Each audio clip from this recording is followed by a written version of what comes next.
Hello friends, எல்லாருக்கும் வணக்கம். நான் உங்கள் ராகுல் ஆர்கேஸ். இன்றைக்கி நாம் என்ன பார்க்க போகிறோன்னா, தமிழ் சொசைட்டி, அதாவது தமிழ் சமுதாய வரலாறு தான். அதையும் ஃபுல்லாக ஒரே வீடியோவில் பார்க்க போகிறோம். இந்த வீடியோவில் பார்த்திங்கன்னா டோட்டலாக என்ன கவர் பண்ண போகிறோம்னா, சங்க காலத்துலேருந்து நாயக்கர் காலத்து வர தமிழ்நாட்டோட மொத்த வரலாறையும் ஒரே வீடியோவில் பார்க்க போகிறோம். சங்க காலத்தில் பார்த்தோம்னா மூவேந்தர்களான சேரர், சோழர், பாண்டியர், அவங்களோட கலை, கட்டிடக்கலை எல்லாத்தையும் பார்க்க போகிறோம். அப்புறம் பண்டைய கால நகரங்களான காவிரி, பூம்பட்டினம், மதுரை, தஞ்சாவூர் போன்ற நகரங்களை பார்க்க போகிறோம். அடுத்து அகழ்வாராய்ச்சிகள் சம்மந்தப்பட்டதை பார்க்க போகிறோம். அதுக்கப்புறம் பார்த்தோம்னா களப்பிரர்கள் பற்றி பார்க்கணும். அதுக்கப்புறம் பல்லவர்கள், பக்தி இயக்கம், சோழர்கள், பாண்டியர்கள், அப்புறம் நாயக்கர் காலம் வர ஃபுல்லாக பார்க்க போகிறோம். அதுவும் ஒரே வீடியோவில். நீங்கள் இந்த ஒரு வீடியோவை பார்த்தாலே போதும். Maximum school book plus extra standard author புக்லேருந்து எல்லாமே கவர் பண்ணியிருக்கோம். ஸோ நீங்கள் இந்த ஒரு வீடியோவை ஃபுல்லாகவே பார்த்தாலே போதும். ஃபஸ்ட்டு சங்க காலத்துலேருந்து பார்ப்போம். கிமு 300லேருந்து கிபி 300 வரை உள்ள மொத்தம் 6 நூற்றாண்டு காலம் சங்க காலம். சங்கம்ங்கிறதே பார்த்திங்கன்னா முதல்ல அது ஒரு சமஸ்கிருத சொல். அதுக்கு சேர்க்கை என்று அர்த்தம். கிபி 7ஆம் நூற்றாண்டில் திருநாவுக்கரசர் தான் முதல்ல சங்கம்ங்கிற வார்த்தையை பயன்படுத்தினார். சங்க காலத்தோட எல்லை வடக்க வடவேங்கடம், அதாவது திருப்பதியிலேருந்து தெற்க கன்னியாகுமரி வர தமிழ்நாட்டோட எல்லை. காலம் பார்த்தோம்னா இரும்பு காலம். பண்பாடு பெருங்கற்கால பண்பாடு. சங்க காலத்தில் முடியாட்சி, மன்னர்கள் தான் ஆட்சி செஞ்சாங்க. சங்க காலம் இருந்ததுக்கான சான்றுகள் பார்த்தோம்னா அசோகரோட 2வது மற்றும் பாறை. சங்க காலம் இருந்ததுக்கான சான்றுகள் பார்த்தோம்னா அசோகரோட 2வது மற்றும் 13வது கல்வெட்டு பேராணை. சங்க காலம் இருந்ததுக்கான சான்றுகள் பார்த்தோம்னா அசோகரோட 2வது மற்றும் 13வது கல்வெட்டு பேராணையில் சங்க காலத்தை பற்றி குறிப்பிட்டிருக்காங்க. 2வது பேராணை அதில் 12வது இருக்குது. சின்ன ஸ்பெல்லிங் மிஸ்டேக், கரெக்ஷன் பண்ணிக்கோங்க. அது பிராகிருத மொழி கல்வெட்டு. இதில் என்ன சொல்லிக்கன்னா சேரர், சோழர், பாண்டியர் இந்த 3 பேரும் பார்த்திங்கன்னா நம்முடைய சுதந்திர அண்டை நாடுகளாக இருந்ததுன்னு அசோகர் சொல்கிறாரு. சேரர் கேரள புத்திரனையும் சத்தியபுத்திர அப்படின்னு அதியமானையும் குறிப்பிட்றாங்க. அப்புறம் கலிங்க மன்னன் காரவேலனோட ஹதிகும்பா கல்வெட்டில் சங்க காலத்தை பற்றி சொல்லியிருக்காங்க. அப்புறம் தமிழ் பிராமி கல்வெட்டுகளான மாங்குளம், அழகர்மலை, உம்பை, புகழூர், கீழவளவு போன்ற இடங்களில் சங்க காலத்தை பற்றி குறிப்பிருக்குது. அப்புறம் ரோமானிய நாணயங்களான தங்கம், வெள்ளி, தாமிரம் அப்படி உருவாக்கப்பட்ட ரோமானிய நாணயத்திலையும் சங்க காலத்தை பற்றி குறிப்பு இருக்குது. அப்புறம் சேரர், சோழர், பாண்டியர், வேளிர் வெளியிட்ட நாணயங்களில் சங்ககாலத்தை பற்றி குறிப்பு இருக்குது. அப்புறம் வெளிநாட்டில் காணப்படும் ஆவணங்கள் பார்த்தோம்னா எகிப்தில் உள்ள பெரானிக்கே, குவால்சிர் அல் காதம் அப்படிங்கிற ஊரில் இருக்குது. ஓமன் நாட்டை சேர்ந்த கோர் ரோரிங்கிற இடத்துல சங்ககாலத்தை பற்றி தகவல் கிடச்சிருக்கு. அப்புறம் தாய்லாந்தை சேர்ந்த குவாங்லுக் அப்படிங்கிற இடத்துலையும் சங்ககாலத்தை பற்றி தகவல் கிடச்சிருக்கு. அப்புறம் அரிக்கமேடு, கொடுமணல், ஆதிச்சநல்லூர், ஆலங்குளம், உறையூர் போன்ற கட்டிட இடுபாடுகள் சங்காலத்தை பற்றி குறிப்பிடுது. தமிழ்நாட்டோட எல்லை பார்த்தோம்னா தொல்காப்பியம் 2000 வருஷங்களுக்கு முன்னாடி எழுதப்பட்ட தொல்காப்பியத்தில் குறிப்பிட்டிருக்கு. வடவேங்கடம், தென்குமரி, ஆயிடை, தமிழ் கூறும் நல்லுலகம்னு தொல்காப்பியம் கூறுகிறது. அப்புறம் வேள்விக்குடி சாசனம் அது என்ன சொல்லுதுன்னா சங்க காலத்தை சேர்ந்த பாண்டிய மன்னனான முதுகுடுமி பெருவெழுதி பிராமணங்களுக்கு கிராமங்களை கொடுத்ததா தகவல் சொல்லுது. அப்புறம் திருக்கோவிலூர் கல்வெட்டு கபிலர் பாரியின் மகளை மலையமானுக்கு திருமணம் செய்து கொடுத்த பற்றிய தகவல் இருக்குது. அப்புறம் எரித்திரிய கடக்லின் பெரிப்ளஸ், பிளினி எழுதிய இயற்கை வரலாறு, மகாவம்சம், தீபவம்சம் போன்ற நூல்கள், அப்புறம் தாலமி எழுதிய புவியியல், மெகஸ்தனிஸ் எழுதிய இண்டிகா போன்ற நூல்களில் சங்ககாலம் பற்றின தகவல் நமக்கு கிடைக்குது. அப்புறம் 3 சங்கம் இருந்தது தான் நாம் சங்ககாலம்னு சொல்கிறோம். அதை பற்றி கூறுற நூல் இறையனார் களவியல் உரை. ஃபஸ்ட்டு சங்கம் தென்மதுரை 4440 ஆண்டுகள் நடந்ததாக சொல்கிறாங்க. மொத்தம் 549 புலவர்கள் கலந்துக்கிட்டாங்க. 89 பாண்டிய மன்னர்கள் புரவலர்களாக இருந்தாங்க. இதில் முக்கியமான நூல் அகத்தியரோட அகத்தியம். இதெல்லாம் ரொம்ப வருஷம் நடந்தான்னு தெரியல, ஆனால் அந்த புக்கில் குறிப்பிட்டிருக்காங்க. அடுத்து கபாடபுரம் மொத்தம் 37,000 புலவர்கள், 3700 மன்னர்கள், 59 பாண்டிய மன்னர்கள் இருந்ததாக சொல்கிறாங்க. அடுத்து மதுரை, அந்த 2 ஊரும் கடலில் மூழ்கினால மதுரையில் நடக்குது. 1850 ஆண்டுகள், 449 புலவர்கள். இதில் முக்கியமான நூல் நக்கீரர் எழுதிய இறையனார் அகப்பொருள் உரை. மொத்தம் 49 பாண்டிய மன்னர்கள். இந்த 49 பாண்டிய மன்னர்கள் தான் ஏற்கனவே கொஸ்டினில் கேட்டிருக்காங்க. இதில் முக்கியமான நூல் வந்து 8 தொகை, 10 பாட்டு, 11 கீழ்க்கணக்கு நூல்கள், அப்புறம் காப்பியங்கள், இதெல்லாம் முக்கியமான நூல்கள். மூவேந்தர்கள் அப்படிங்கிற வார்த்தையை பார்த்தோம்னா சிலப்பதிகார நூலில் வன்புகழ் மூவர் அப்படின்னு குறிப்பிட்டிருக்காங்க. இப்போ வந்து பார்த்தோம்னா மூவேந்தர்களை பற்றி ஃபுல்லாக பார்க்க போகிறோம். ஃபஸ்ட்டு வந்து சேரநாடு. சேரநாட்டோட தலைநகர் வஞ்சி, கரூர். துறைமுகம் வந்து முசிறி, தொண்டி. இவங்க ஆட்சி பகுதி மத்திய வடக்கு திருவிதாங்கூர், கொச்சி, தெற்கு மலபார், கொங்கு மண்டலம், இப்போல ஈரோடை சுற்றி உள்ள பகுதிகள். அப்புறம் நாணயம் பார்த்தோம்னா ஒரு பக்கம் வில் அம்பு, இன்னொரு பக்கம் யானை. 10 வந்து 10 சேர அரசர்களை பற்றி கூறுகிறது. சேரர்களோட அடையாள சின்னமான பூ வந்து பனம்பூ. முக்கிய அரசர்கள், சேரர்களில் முக்கிய அரசர்கள் உதியன் சேரலாதன், இமயவரம்பன் நெடுஞ்சேரலாதன். இவர் காலத்தில் பாடலிபுத்திரத்துக்கும் தமிழ்நாட்டுக்கும் தொடர்பு இருந்தது. அடுத்து சேரன் செங்குட்டுவன். இவர் வந்து கடற்கொள்ளையரை அடக்கினார். கடம்பர் என்ற கடற்கொள்ளையரை அடக்கினார். இமயமலையிலிருந்து கண்ணகிக்கு கல் எடுத்து வந்தார். அப்புறம் பத்தினி தெய்வ வழிபாட்டை தமிழ்நாட்டில் அறிமுகம் செய்தார். இவரோட ஆட்சி காலத்தில் மொத்தம் 4 முக்கிய போர்கள் நடந்தது. ஒன்று வந்து நோரி வாயில் போர், அப்புறம் கடம்பருக்கு எதிரான கடற்போர், அப்புறம் மோகூர் போர், வடதிசை போர். இவருக்கு பிறகு இவரோட பையன் சேரல் இரும்புரை ஆட்சிக்கு வராரு. இவர் வந்து கணைக்கால் இரும்புரை என்று அழைக்கப்படுகிறார். தனது பெயரில் இவர் நாணயம் வெளியிட்டார் புகழூர் கல்வெட்டு கூறுகிறது. இவரை சோழர் சிறையிலிருந்து பொய்கையார் என்ற புலவர் மீட்டார். இதுதான் சேரர்களை பற்றின தகவல். அடுத்து சோழர்கள். சோழர்களோட நாடு வந்து சோநாடு என்று அழைக்கப்படுகிறது. தமிழகத்தோட மத்திய வடக்கு பகுதி, அதாவது தஞ்சாவூரை சுற்றியுள்ள பகுதிகள், அதாவது காவிரி ஆறு உருவாக்கிய கலிமுக பகுதி தான் இவங்களோட மையப்பகுதி.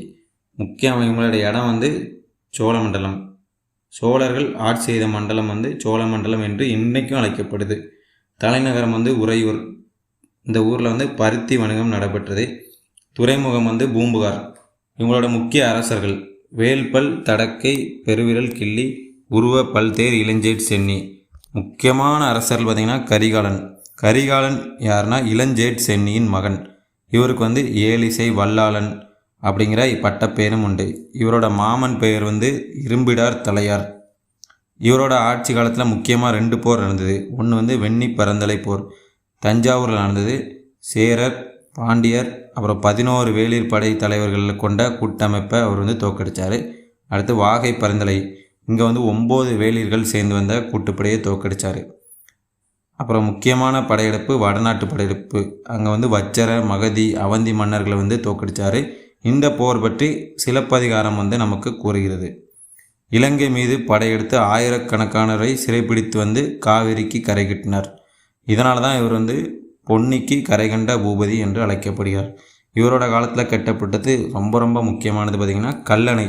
இது வந்து ரொம்ப மிகப்பெரிய பழைய நீர்த்தேக்கம், உலகத்திலே மிக பழைய நீர்த்தேக்கம். மொத்தம் 69,000 ஏக்கர் நீர்ப்பாசனம் வந்து பயனடையுது. சோழ அரசர்களே சிறந்தவர் வந்து கரிகால சோழன். இவரது ஆட்சியில் தமிழ்நாடு நகர நாகரிகத்தை நோக்கி நகர்ந்தது. இவர் வந்து வடக்கிருந்து உயிர் நீத்ததாக சொல்லப்படுகிறது. அடுத்து வந்து பாண்டியர்கள்.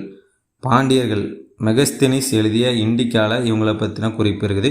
முக்கியமாக முத்துக்குளிப்பு பற்றியும் ஒரு பெண்ணோட ஆட்சி பற்றியும் கூறுகிறது. ரோம பேரரசர் அகஸ்டஸுடன் வணிகம் செய்யப்பட்டுள்ளது. கொர்க்கை தான் இவங்களோட முக்கியமான துறைமுகம். இப்போ வந்து அது உவரி என்று அழைக்கப்படுகிறது. அப்புறம் பெரிப்ளஸ், கோல்கோய், முத்துக்குளிப்பு, சங்கு சேகரிப்பு பற்றி கூறுகிறது. இவங்களில் முக்கியமான அரசர் வந்து 1ஆம் நெடுஞ்செழியன். இவர் தான் சிலப்பதிகாரத்தில் கோவலனுக்கு தவறான தீர்ப்பு வழங்கியதாக உயிர் நீத்த மன்னன். அப்புறம் 2ஆம் செழியன்.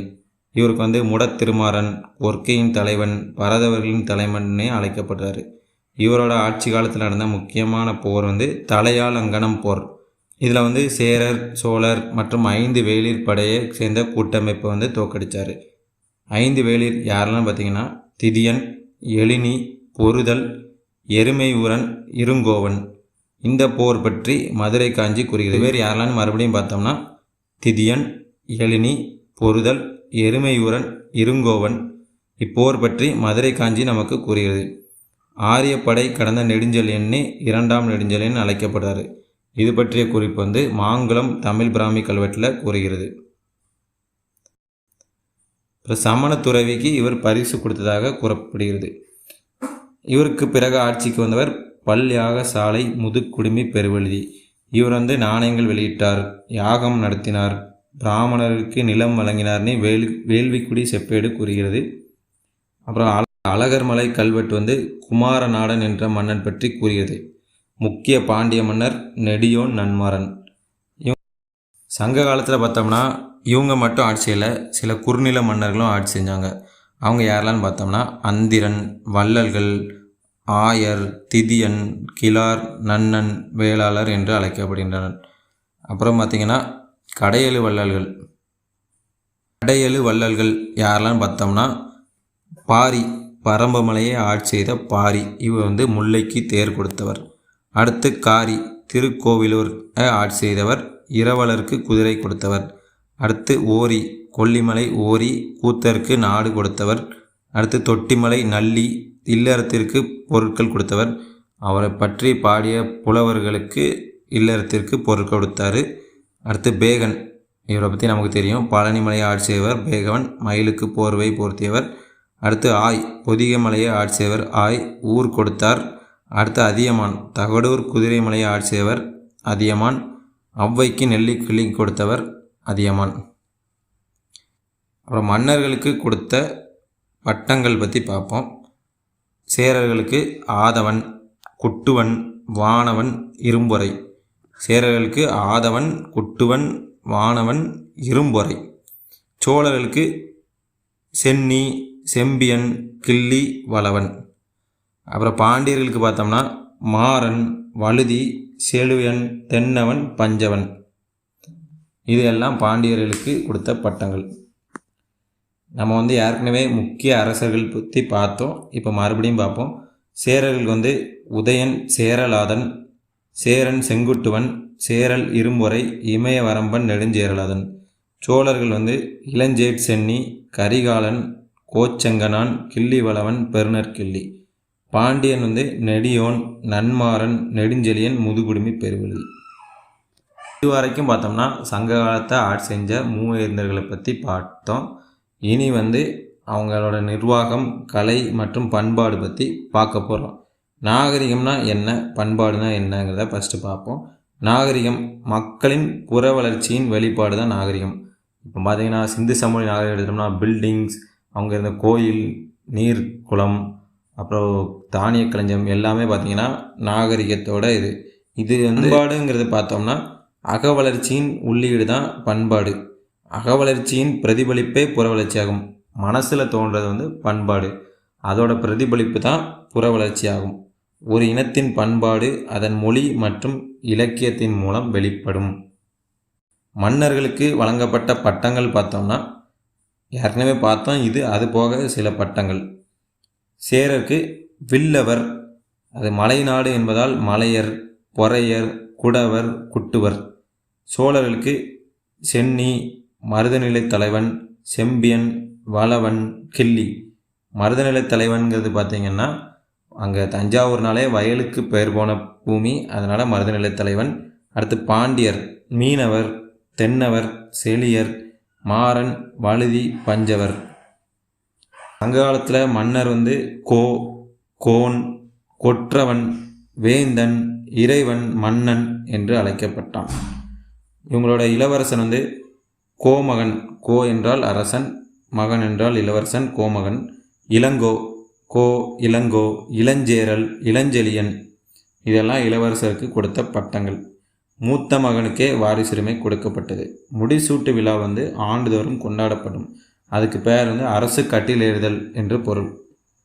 முடிசூட்டும் விழா அரசு கட்டிலேறுதல் என்று அழைக்கப்படும். பட்டத்தரசி கோயிலாள் என்று அழைக்கப்பட்டாள்.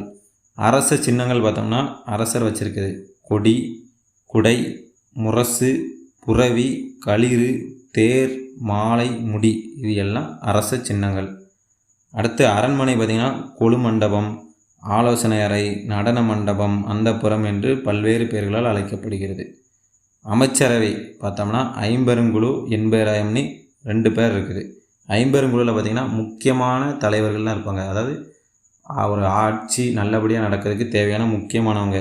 அமைச்சர், சேனாதிபதி, தூதர், ஒற்றர், புரோகிதர். இதில் வந்து பார்த்திங்கன்னா ஒற்றர்லாம் வருவாங்களான்னு யோசித்து பார்ப்பீங்க. கண்டிப்பாக ஒற்றர்களும் வருவாங்க. ஐம்பெருங்குழு பார்த்திங்கன்னா அமைச்சர் ஃபஸ்ட்டு, சேனாதிபதி, புரோகிதர், ஒற்றர், தூதர். அடுத்து எண்பேராயம். எண்பேராயம்னா மொத்தம் 8 பேர். கணக்கர்கள், கருவூல அதிகாரிகள், படைத்தலைவர், கருமக்காரர், அவர் வந்து செயலக அலுவலர், கடை காப்பாளர், யானை வீரர், நகர மாந்தர், குதிரை வீரர். கணக்கர்கள், கருவூல அதிகாரிகள், படைத்தலைவர், கருமக்காரர், கடை காப்பாளர், யானை வீரர், நகர மாந்தர், குதிரை வீரர். அடுத்து முடியாட்சியின் வரையறை. அரசரின் அங்கங்கள் பார்த்தோம்னா மொத்தம் 6. இதை வந்து திருக்குறளே சொல்லியிருக்கு. படை, குடி, கூழ், அமைச்சு, நட்பு, அரண். மன்னனின் மாண்புகள் மொத்தம் 4. அஞ்சாமை, ஈகை, அறிவுடைமை, ஊக்கமுடைமை. யாருக்கும் பயப்படாமல் இருக்குது, கேட்டவங்களுக்கு கொடுக்கறது, அறிவுடைமை, ஊக்கமுடைமை. அடுத்து மன்னனிடம் நிலைத்திருக்க வேண்டியவை. காலம் தவறாமை, கல்வியுடைமை, துணிவுடைமை. காலம் தவறாமை, கல்வியுடைமை, துணிவுடைமை. மானமுடைய மன்னரின் பண்புகள். அரசியல் அறம், நிர்வாக நெறி தவறாமை, அறமற்றவற்றை அறவே அகற்றல், குறைபடா வீரம். பொருள் வளம் பெருக்கி, பெருக்கிய வளத்தை கட்டி காத்து, காத்தவற்றை மக்களிடையே பகிர்ந்தளித்தல் மன்னனின் பண்பாகும். அரசனுக்கு விளக்கு போன்றவை. அருள், செங்கோன்மை, கொடை. அரசனுக்கு விளக்கு போன்றவை அருள், செங்கோன்மை, கொடை. குடிகளை காத்தல் அரசனுக்கு அறமாகும். அப்புறம் சங்க காலத்தின் நீதி. நீதி வழங்குதல் வந்து முறை செய்தல் என்று அழைக்கப்படுகிறது. முறை செய்து நீதி வழங்கும் மன்னன் இறைவனுக்கு ஒப்பாக மதிக்கப்பட்டான். அரசரே இறுதி முறையீடு. பொய் புகார் கூறியவனுக்கு அரியாக்கரி புகன்றவன் என்று அவமதிக்கப்பட்டான். சங்க காலத்தில் நாடு வந்து மண்டலமாக பிரிக்கப்பட்டிருந்தது. மண்டலம் வந்து நாடுகளாக பிரிக்கப்பட்டிருந்தது. நாடு கூற்றங்களாக பிரிக்கப்பட்டது. கூற்றங்கள் நகரம், கிராமம், பேரூர், சிற்றூர், மூதூர் என்ற பெயர்களால் பிரிக்கப்பட்டிருந்தது. நிர்வாகத்துறை பார்த்தோம்னா வருவாய்த்துறை, காவல்துறை, நீதித்துறை, போர்த்துறை அப்படின்னு 4 பிரிவாக இருந்துச்சு. வருவாய்த்துறை, காவல்துறை, நீதித்துறை, போர்த்துறை. ஆயுதங்கள் வைக்கப்பட்ட இடம் வந்து படைக்கொட்டில் என்று அழைக்கப்படுகிறது. படைகள் வந்து காலாட்படை, குதிரைப்படை, யானைப்படை, தேர்ப்படை. தோமாரம் என்ற ஆயுதம் இருந்து அது வந்து ஈட்டி தூரத்திலிருந்து எரிகிறது. படைத்தலைவன் வந்து தானை தலைவன் என்று அழைக்கப்பட்டான். பொருளாதாரம் வந்து பண்டமாற்று முறை, சங்கு வளையல்கள், அணிகலன் செய்தல். அப்புறம் விவசாயம் வந்து பார்த்தோம்னா அரிசி, வரகு, வாழை, கரும்பு, பருத்தி. நெசவு தொழில், சாயத்தொழில், உலோக பாண்டம் செய்தல், பருத்தி, பட்டு, கம்பளி, கண்ணாடி, இரும்பு வேலை. அங்காடி, நாலங்காடி, அல்லங்காடி. வெளிநாட்டு வாணிபமும் நடைபெற்றது. விலையை கணக்கிட நெல் அளவுகோலாக இருந்தது. திரைக்கடல் ஓடியும் திரவியம் தேடு அப்படிங்கிற கொள்கை தான் ஃபாலோ பண்ணிட்டு இருந்தாங்க. முக்கியமான துறைமுகம் பார்த்தோம்னா பூம்புகார், முசிறி, கொர்க்கை, கண்ணனூர், தொண்டி, புதுச்சேரி, மரக்காணம்.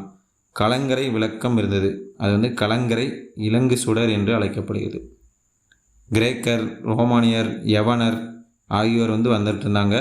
ரோமானிய பேரரசர் அகஸ்டஸுடன் வணிகம் நடைபெற்றது. எகிப்து, பாலஸ்தீனம், மெசபோட்டமியா, பாபிலோனியா, அரேபியா, கிரேக்கம், சீனா, இலங்கை ஆகிய நாடுகளுக்கும் வணிகம் நடைபெற்றது. வருவாய் வந்து அதாவது மக்களுக்கு விதிக்கப்பட்ட வரி வந்து இறை, கரை, இரவு என்று அழைக்கப்பட்டது. சுங்கவரி, இறையிலி, திரை, அபராதம், தண்டம். இறையிலி இது வந்து பார்ப்பனர்களிடமிருந்து பெறப்பட்ட வரி.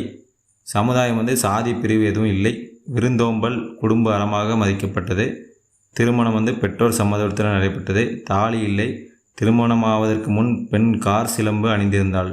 திருமணத்திற்கு பின் மகளிர் மலர் சூடினர். திருமணத்திற்கு பின் தான் சங்க காலத்தில் மகளிர் மலர் சூடியிருக்கிறார். மூவேந்தர்களுள் கலப்பு திருமணம் நடைபெற்றது. மகளிர் நிலை. கற்பே சிறந்த ஒழுக்கமாக மதிக்கப்பட்டது. பெண்களுக்கு முழு சுதந்திரம் கொடுக்கப்பட்டிருந்தாங்க. மறுமணம் இல்லை. விதவை பெண்கள் அணிகள் அணியவில்லை. கல்வி கற்றனர். பெண் புலவர்கள் மொத்தம் 40 பேர் இருந்திருக்காங்க.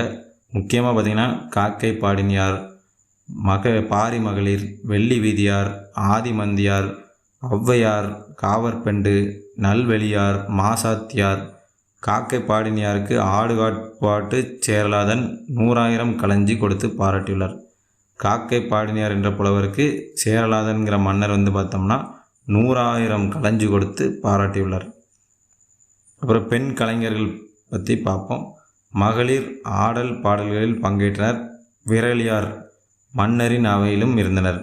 விரலியாருங்கிறவங்க ஆடல் பாடல் கலை பண்ணுறவங்க. அப்புறம் வெறியாட்டு, வள்ளிக்கூத்து, குறவை கூத்து போன்ற கூத்துகள் இருந்தது. பெண்கள் ஒப்பனை செய்து கொள்வதில் ஆர்வம் உள்ளவர்கள். அலங்காரம் பண்ணதில் பெண்கள் அன்னைக்கும் ஆர்வம் உள்ளவர்களாக இருந்திருக்காங்க. சங்க இலக்கியங்களில் பரத்தையர் பற்றிய பாடல்கள் பல உள்ளன. சங்ககால சமயம் கார்த்திகை விழா, ஒளி விளக்கு விழா, பொங்கல் அறுவடை திருவிழா, தை நீராடல், இளவேனில், காமன் விழா, இந்திர விழா, பலதெய்வ வழிபாட்டு விழா, திருவாதிரை விழா, உண்டாட்டு விழா கல்லுண்டு கழிப்பதற்கு நடைபெற்றது. மது பிரியர்களுக்கென்றே உண்டாட்டு விழா கொண்டாடப்பட்டிருந்தது. சிறு விழா பார்த்தோம்னா இறுதிச் சடங்கு, இடுதலும் சுடுதலும், பெருங்காடு முதுகாடு, அதாவது இறந்தவங்களுக்கும் விழா எடுத்து சிறப்பாக அனுப்பி வச்சாங்க. இறந்தவருக்கு மைந்தர் செய்யும் கடன் தென்புலத்தார் கடன். சமயங்களில் புத்த சமயம் சமண சமயம் தான் செழிப்போடு இருந்தது அப்படின்னு நாலடியார் கூறுது. புத்த ஸ்தூபி இருந்த இடம் காஞ்சிபுரம், காவிரி பூம்பட்டினம். சமண சமய நூல்கள் நன்னூல், சீவக சந்தாமணி, சூளாமணி, நீலகேசி, நாமிநாதம், யாப்பெருங்கலங்காரிகை, நாலடியார், ஏலாதி, சிறுபஞ்சமூலம் கலைகள். கல்வியில் கல்வி கற்றுக் கொடுப்பதற்கு பாடலாசிரியர்கள், பேராசிரியர், கணக்காயர் போன்றோர் இருந்தனர். கலை வண்ணம் தீட்டப்பட்டது புனைந்த ஓவியம், தீட்டப்படாதது புனையா ஓவியம். சிற்பக்கலை மண் சிற்பக்கலை, மரம், தந்தம், மண்ணீட்டாளர் என்று சிற்பாசிரியர்கள் அழைக்கப்பட்டனர். கலை வேடம் தாங்கி நடிப்போர் பொருணர் என்று அழைக்கப்பட்டனர். வேடமிட்டு நடிப்பவர்கள் பொருணர் என்று அழைக்கப்படுகின்றனர். விரல் பட ஆடிய மகளிர் விரலியர் என்று அழைக்கப்படுகிறார். நாடகங்கள் 4 வகைப்படும். இருப்படி காப்பிய வீரர் பற்றிய நாடகம், கைசிக்கி காதலன் காதலி பற்றியது, பாரதி கூத்தனை பற்றியது, சாத்துவதி முனிவர்களை பற்றியது. இருபடி காப்பிய வீரர் பற்றிய நாடகம், கைசிக்கி காதலன் காதலி பற்றியது, பாரதி கூத்தனை பற்றியது, சாத்துவதி முனிவர்களை பற்றியது. கலை வள்ளிக்கூத்து, கூளைக்கூத்து, குறவை கூத்து, துணங்கை கூத்து, கோக்குறவை வேத்து, தன்னுமை கூத்து, இப்படி 6 வகைப்படும். வள்ளிக்கூத்து, கூளைக்கூத்து, குறவை கூத்து, துணங்கை கூத்து, கோக்குறவை வேத்து, தன்னுமை கூத்து, இப்படி 6 வகைப்படும். பொருளாதாரம் பற்றி பார்த்தோம்னா வணிகன் சாத்தன், நிகமன் என்று அழைக்கப்படுகின்றனர். உப்பு வணிகர் உமனர் என்று அழைக்கப்படுகின்றனர். சாத்துங்கிறது மாட்டு வண்டியில் சென்று வியாபாரம் செய்வர்கள் சாத்து என்று அழைக்கப்படுகின்றனர். அப்புறம் சான்றுகள் ரோமானிய தங்க வெள்ளி நாணயம் கோவையில் கிடைச்சிருக்குது. ரோமானிய அம்போரா ஜாடிகள் கிடைச்சிருக்குது. முசிறி தான் இந்தியாவின் முதல் பேரங்காடி அப்படின்னு பிளினியின் இயற்கை வரலாறு அப்படிங்கிற புக் சொல்லுது. இதுக்கும் அலெக்சாண்ட்ரியாவுக்கும் வணிகம் நடைபெற்றதாக நமக்கு தகவல் கிடைச்சிருக்குது. கிமு 2ஆம் நூற்றாண்டை சேர்ந்த பாப்பிரஸ் ஒப்பந்தத்தில் முசிறிக்கும் அலெக்சாண்ட்ரியாவுக்கும் இடையே வணிகம் நடைபெற்ற தகவல் நமக்கு கிடைச்சிருக்குது. இது இப்போ வியன்னாவில் இருக்குது. சங்க காலத்தில் ஒரு விளையாட்டு ஊஞ்சல், ஏறு தழுவுதல், களங்காடுதல். கூத்துக்குழு உறுப்பினர்கள் யாரெல்லாம் பார்த்தோம்னா கூத்தன், கூத்தி, ஆடலாசிரியர், இசை ஆசிரியர், கவிஞன், குழலோன், தன்னுமை ஆசிரியன், யாழோன் என்று அழைக்கப்படுகிறோம். அடுத்து அகழ்வாராய்ச்சிகள். தமிழ்நாட்டில் நடைபெற்ற அகழ்வாராய்ச்சிகள், அங்கே கிடைத்த பொருட்கள் பற்றி பார்க்க போகிறோம். சான்றுகள் இலக்கிய சான்றுகள், தொல்பொருள் சான்றுகள், நாணயங்கள், செப்பேடுகள், கல்வெட்டுகள். ஃபஸ்ட்டு தமிழகத்தின் எல்லை லெமுரியா, இது பழைய காலத்தில் இருந்தது. குமரிக்கண்டம், வடக்கில் தக்காணம், தெற்கில் இந்துமாக்கடல், இந்தியன் ஓசன், கிழக்கில் சந்தா தீவு, அடுத்து மேற்கில் மடகாஸ்கர் வரை. ஜேஹெச் மூர் என்ற ஆராய்ச்சியாளர் என்ன சொல்கிறாருன்னா, லெமுரியாவில் தான் மனிதர் முதலாக தோன்றியிருக்க வேண்டும்னு சொல்கிறாரு. ஃபட்ருலி ஆற்றுடன் பன்மலை அடுக்கத்து குமரிக்கோடும் கொடுங்கடல் கொல்ல லெமுரியா கண்டத்தை கடற்கோள் கொண்டு போயிட்டது அப்படின்னு சிலப்பதிகாரம் சொல்லுது. எல்லைகள், தமிழ்நாட்டோட எல்லைகள் பற்றி பார்த்தோம்னா வடவேங்கடம், தென்குமரி, ஆயிடை, தமிழ் கூறும் நல்லுலகம். தொல்காப்பிய பணம்பூரனார் சொல்கிறாரு. அப்புறம் பார்த்தோம்னா மேற்கும் கிழக்கும் கடல் ஆதலின் எல்லை கூறராயினர். மேற்கும் கிழக்கும் கடல் ஆதலின் எல்லை கூறராயினர். இது வந்து நச்சினார்க்கினியர் வந்து சொல்கிறாரு. தென்குமரி வட பெருங்கடல் குணக்குட கடலா எல்லை புறநானூறு கூறுகிறது. மொத்தம் 3 பேர் சொல்கிறாங்க. ஒன்று வந்து தொல்காப்பிய பாயிரம், இன்னொன்று வந்து நச்சினார்க்கினியர், அடுத்து வந்து புறநானூறு வந்து கூறுகிறது. அடுத்து முக்கியமான ஆராய்ச்சியாளர்கள் பற்றி பார்ப்போம். சார் வில்லியம் ஜோன்ஸ் கீழை நாட்டு மொழி ஆய்வாளர்களுள் ஒருவர். மற்றவர்கள் வில்கின்ஸ், இரால்ஹெட், கோல்ப்ரூக், இவங்கெல்லாம் ஃபேமஸான ஆராய்ச்சியாளர்கள். 1772 பெர்சிய இலக்கணம் அப்படிங்கிற ஒரு புக்கை இவர் எழுதியிருக்காரு சார் வில்லியம் ஜோன்ஸ். வங்காளத்தில் ஆசிய கழகத்தை தோற்றுவித்தார். 1784 கல்கத்தாவில் உச்சநீதிமன்ற நீதிபதியாக இருந்தவர் வில்லியம் ஜோன்ஸ். அப்புறம் சமஸ்கிருத மொழி அப்படிங்கிற புக்கை 1786 எழுதியிருக்காரு. அப்புறம் ராபர்ட் ப்ரூஸ் பூட் 1858 இந்திய நில சுற்றாய்வு துறையின் சென்னை கிளைக்கு அலுவலராக நியமிக்கப்பட்டார். ஆர்கியாலஜிக்கல் டிபார்ட்மெண்ட்டுக்கு அலுவலராக நியமிக்கப்பட்டார்.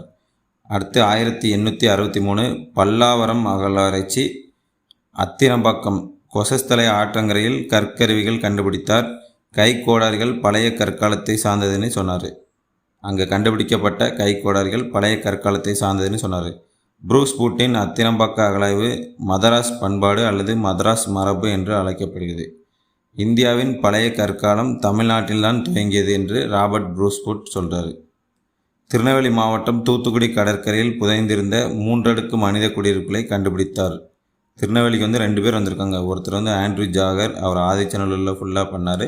அடுத்து தூத்துக்குடியில் பார்த்திங்கன்னா ராபர்ட் ப்ரூஸ் பூட் வந்து பண்ணியிருக்காரு, ஆராய்ச்சி பண்ணியிருக்காரு.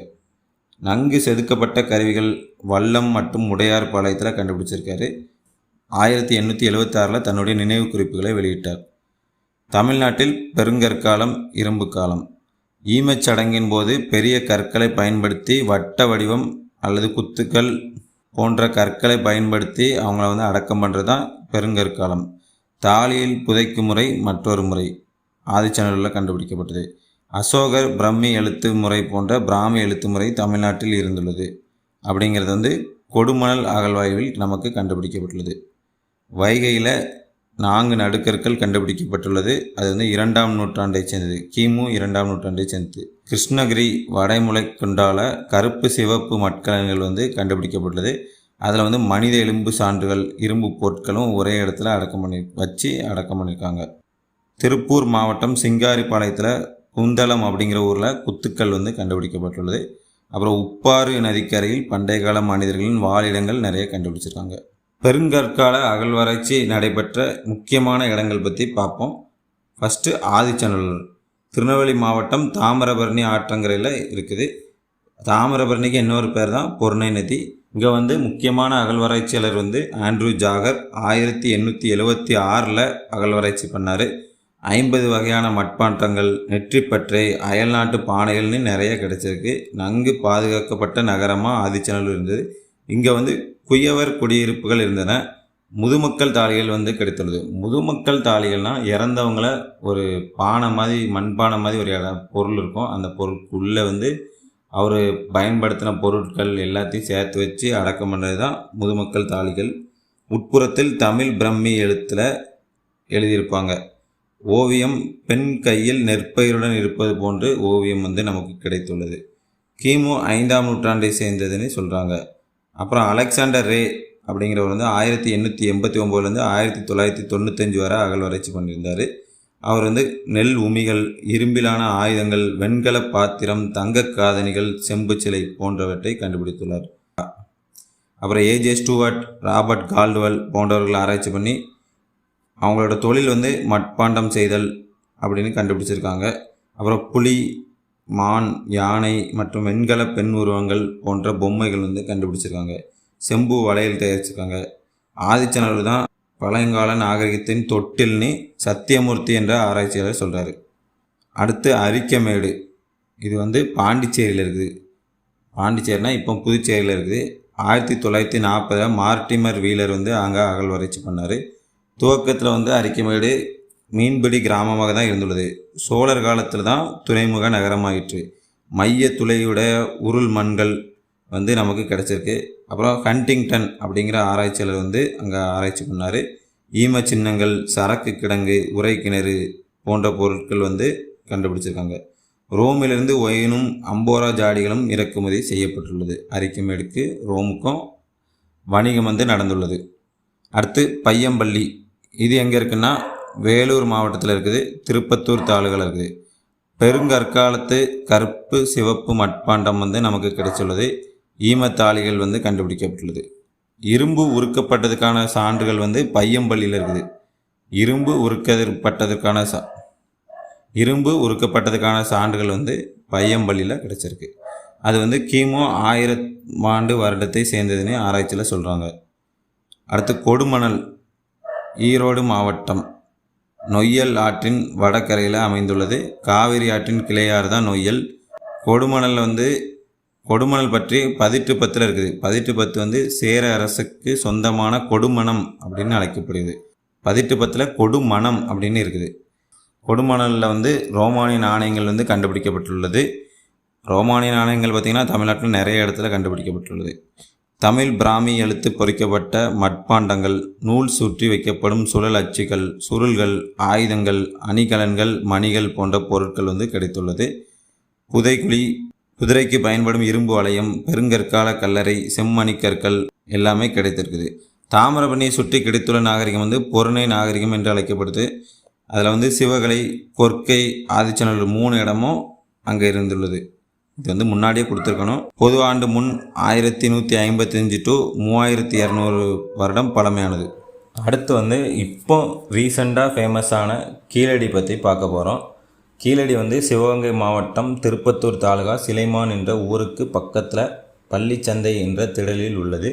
இங்கே வந்து செங்கற்களால் கட்டப்பட்ட கட்டிடங்கள், வடிகால் அமைப்பு, தமிழ் பிராமி எழுத்துக்கள் பொறிக்கப்பட்ட மட்பாண்டங்கள், கண்ணாடியிலான மணிகள், செம்மணிகள், சங்கு வளையல்கள், தந்தத்தால் செய்யப்பட்ட பகடை, தங்க ஆபரணம், இரும்பு பொருட்கள் கிடைத்துள்ளது. கிபி 2ஆம் நூற்றாண்டை சேர்ந்ததுன்னு ஃப்ளோரிடாவில் இருக்கிற அமெரிக்க பீட்டா கம்பெனி வந்து ஆராய்ச்சி பண்ணி சொல்கிறாங்க. கீழடி, அரிக்கமேடு, உறையூர் இது எல்லாமே தமிழகத்தை சேர்ந்த 2வது நகரமயமாக்கல் காலத்தை சேர்ந்த நகரங்கள். இங்கே வந்து கண்ணுக்கு மை தீட்டும் கருவி இருந்திருக்கு. அந்த காலத்தில் கீழடிலையும் பெண்கள் வந்து அலங்காரத்துக்கு யூஸ் பண்ணியிருக்காங்க. கீழடியை சேர்ந்த முக்கியமான 3 ஆராய்ச்சியாளர்கள் அமர்நாத், கிருஷ்ணா, ரமணன் மற்றும் சிவநாதம். அடுத்து வந்து பொருந்தல், இது வந்து திண்டுக்கல் மாவட்டத்தில் இருக்குது. இங்கே வந்து புதைகுழி பொருட்கள், அரிசி நிரப்பப்பட்ட மட்பாண்டங்கள், படிகக்கல், சங்கு மற்றும் கண்ணாடி வளையல்கள் வந்து கிடைத்துள்ளது. இரும்பாலான கதிரறுக்கும் அருவாள், ஈட்டி, கொழுமுனை வந்து கிடைத்துள்ளது.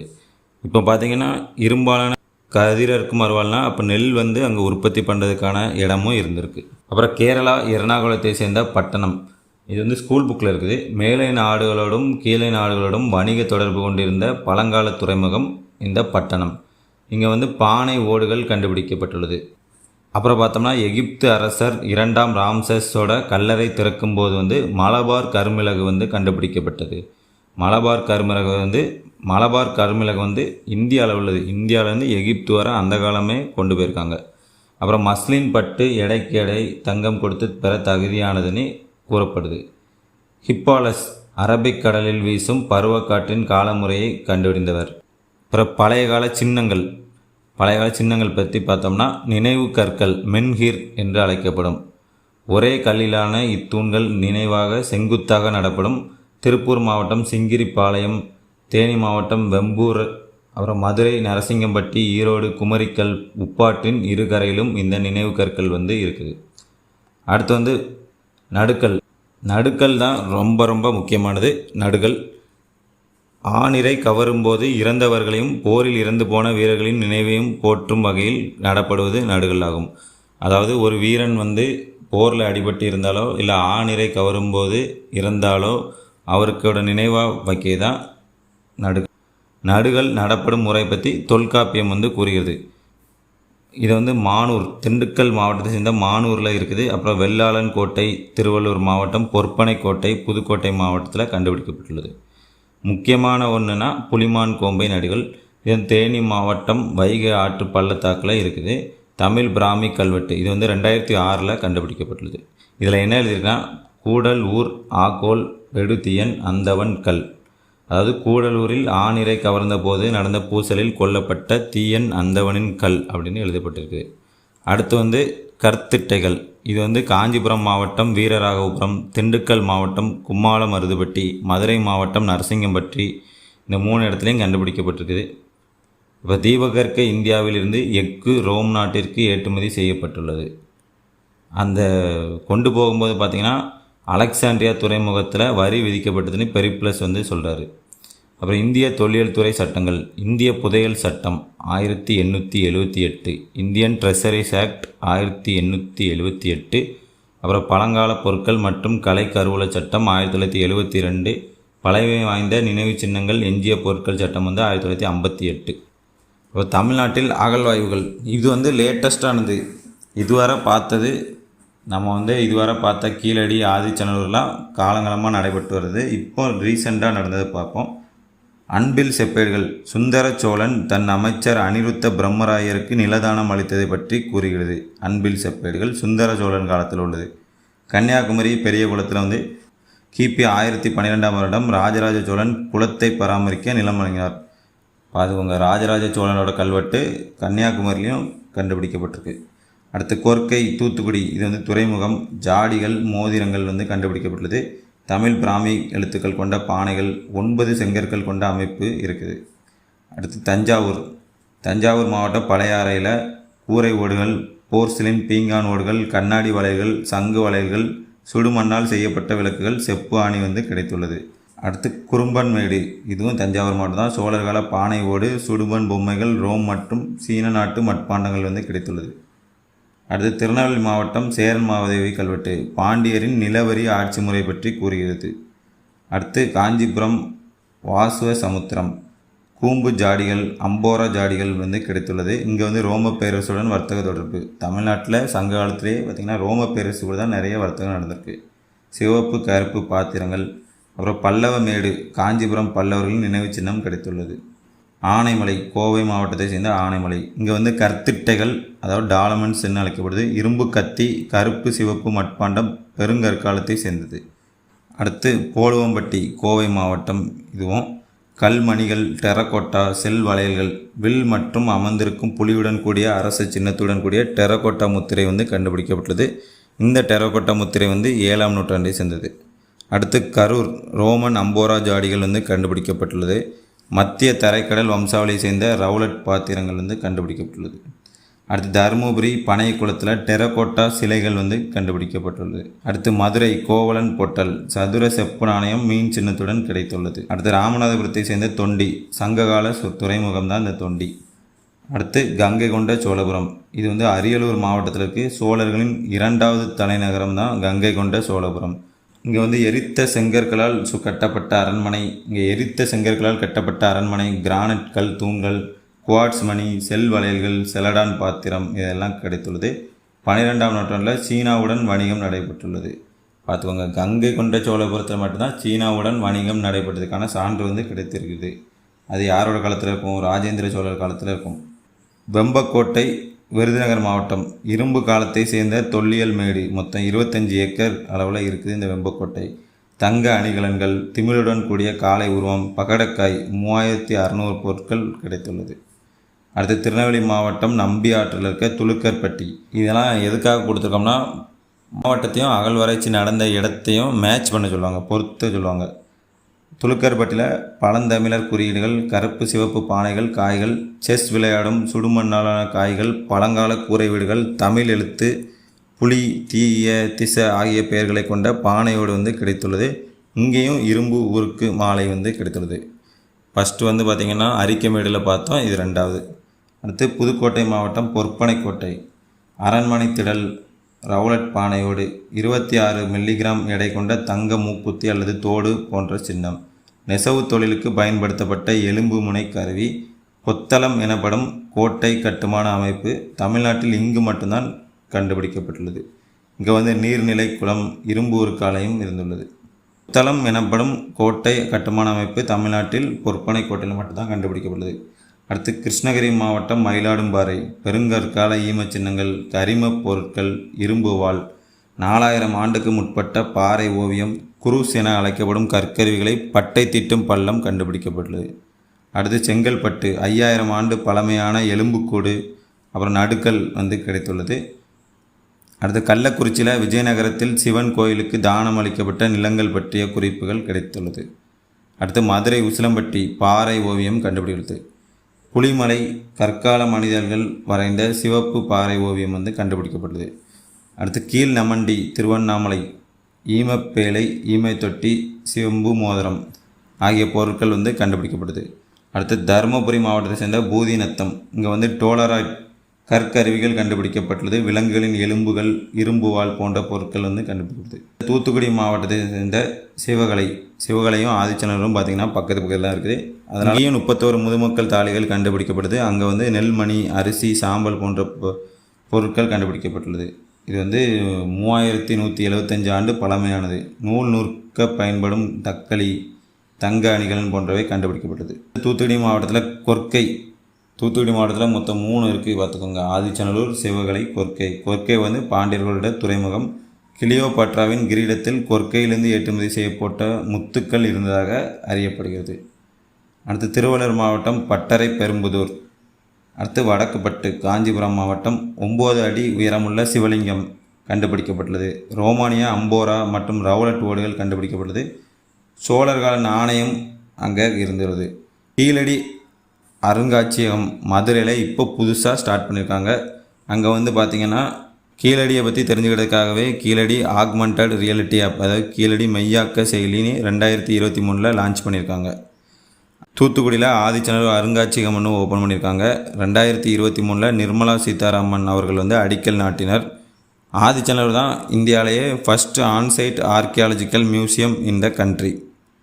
2024-25 அகழ்வாராய்ச்சி நடைபெறும் முக்கியமான இடங்கள்: கீழடி, சிவகங்கை மாவட்டம் வெம்பக்கோட்டை, விருதுநகர், பொற்பனைக்கோட்டை, புதுக்கோட்டை, கீழ்நமண்டி, திருவண்ணாமலை, திருமலாபுரம், தென்காசி, கொங்காநகரம், திருப்பூர், மருங்கூர், கடலூர், சென்னானூர், கிருஷ்ணகிரி மாவட்டம். இதிலெல்லாம் பார்த்தோம்னா முக்கியமான அகழ்வாராய்ச்சி நடைபெறும் இடங்கள். அடுத்து பொது ஆண்டு 3ஆம் நூற்றாண்டில் பார்த்தோம்னா சங்க காலத்தோட வீழ்ச்சி தொடங்க ஆரம்பிச்சிருச்சு. மூவேந்தர்களை தோக்கடித்து களப்பிரர்கள் ஆட்சி செய்ய ஆரம்பிச்சிட்டாங்க. பொது ஆண்டு 250 550 வரை ஆட்சி செஞ்சாங்க. இந்த காலத்தை சங்கம் மருவிய காலம், நிலை மாறுபாட்டு காலம்னு சொல்லுவோம். அதாவது ஒரு டிரான்சிஷனல் ஸ்டேட் அப்படின்னு நம்ம சொல்லுவோம். சங்க காலத்தோட வீழ்ச்சிக்கான காரணங்கள்: முக்கியமான வீழ்ச்சிக்கு என்னென்ன காரணம்லாம் பார்த்தோம்னா, அரசியல் காரணம் மன்னர்களுக்கு இருந்த மண்ணாசை தான். அப்புறம் போர் புகழ் போதை, அரச குலங்கள் வீழ்தலும் எழுதலுமாய் மாறி மாறி நடந்துக்கிட்டே இருக்குது. அடுத்து பொருளாதார காரணம், நில உடைமை பொருளாதாரம். இதனால் பார்த்தோம்னா பணக்காரங்களுக்கு தான் சாதகமாக மன்னர்கள்லாம் இருந்தாங்க. அடுத்து ஏழை மக்கள்கிட்ட சுரண்டல் அநியாயத்துக்கு நடந்தது. அந்நிய நாணய புழக்கம். அடுத்து ஏற்றத்தாழ்வு, பணக்காரன் ஏழை என்ற ஏற்றத்தாழ்வு நிறைய இருந்தது. அடுத்து சமுதாய காரணம், சங்க காலத்தில் சாதி சமய வேறுபாடு இல்லாமல் மக்கள் ஒற்றுமையாக வாழ்ந்து வந்தாங்க. இதில் சாதி வேற்றுமை உருவாகி தமிழக ஒற்றுமையை சீர்குலைத்தது. உயர் சாதி கீழ் சாதி வேறுபாடு அதிகரித்தது. மக்களுடைய குடிப்பழக்கமும் இன்னொரு காரணமாக இருந்தது. செல்வமுடையவர் மட்டும்தான் செழிப்பாக வாழ்ந்தனர். 4 வகை வர்ணாசிரமம் தமிழ்நாட்டில் களப்பிரர் காலத்தில் தொடங்கியது. சமய காரணம் பார்த்தோம்னா வேத சமயம், பௌத்த சமயம், சமண சமயம் 3க்கும் இடையே ஏற்பட்ட போட்டி தான் காரணம். சமய காழ்ப்புணர்ச்சி பார்த்திங்கன்னா ஒரு மதத்தவங்க இன்னொரு மதத்தவங்களை கொல்ற அளவுக்கு போயிடுச்சு. அடுத்து கலாச்சார காரணம், கல்வி ஒரு சிலருக்கு மட்டும்தான் ஆனது. பிராமின்ஸ் பார்த்திங்கன்னா சமஸ்கிருதம் அவங்க மட்டும்தான் படித்தாங்க, வேறு யாரும் படிக்கவும் விடலை. இதையெல்லாம் முக்கிய காரணங்கள். களப்பிரர் காலத்தில் ஐங்குறவர் அப்படிங்கிற ஒரு வார்த்தை இருந்தது. அது என்னெல்லாம் பார்த்திங்கன்னா, அதாவது ஐங்குறவர் யாரெல்லாம்னா நூல், அரசன், ஆசிரியன், தாய், தந்தை, இவங்க எல்லாம் ஐங்குறவர். இலக்கியத்தில் சமயம் கலக்கப்பட்டு வேறுபாடு பெருகியது. அப்புறம் களப்பிரர் இருந்ததுக்கான முக்கிய சான்றுகள்: ஃபர்ஸ்ட் இலக்கிய சான்றுகள். புத்ததத்தர் எழுதிய வினய விருச்சயம், இந்த நூலில் பார்த்தீங்கன்னா கலப்ப குலத்தை சேர்ந்த அச்சுத விக்கிரமன் என்ற மன்னன் காவிரி பூம்பட்டினத்தை ஆண்டார் என்ற தகவல் உள்ளது. களப்பிரர் மூவேந்தர்களை தோற்கடிச்சதா புத்ததத்தர் கூறுகிறார். களப்பிரர் காலத்தில் தோன்றிய நூல்கள்: சங்க காலத்தில் பார்த்தோம்னா 8 தொகை 10 பாட்டு ஆகிய 14 மேற்கணக்கு நூல்கள் தோன்றியது. களப்பிரர் காலத்தில் 14 கீழ்கணக்கு நூல்கள் தோன்றியது. களப்பிரர் பற்றிய தகவல்: தமிழர் நாவலர் சரிதை, அமித சாகரின் ஞாப்பருங்கலம், சேக்கிழாரின் பெரிய புராணம். இந்த 3 நூல்லையும் களப்பிரர் பற்றிய தகவல் நமக்கு கிடைச்சிருக்குது. அடுத்து செப்பேட்டு சான்றுகள். காசக்குடி, கொற்றமங்கலம், வேள்விக்குடி, தளவாய்புரம், நெடுநீர் செப்பேடுகள். இது களப்பிரர்கள் பற்றி கூறுகிறது. அடுத்து கல்வெட்டு சான்றுகள். திருப்புகலூர் கல்வெட்டு, காஞ்சி வைகுந்த பெருமாள் கோவில் கல்வெட்டு, செந்தலை கல்வெட்டு. இது முத்தரையரை பற்றி கூறுகிறது. அப்புறம் பார்க்க போகிறது களப்பிரர் ஆட்சி. ஃபஸ்ட்டு அச்சுத விக்கிரமன். இவர் மூவேந்தர்களுக்கு இடையே நடந்த வாரிசுரிமை போட்டியை பயன்படுத்தி ஆட்சியை பிடித்தார்.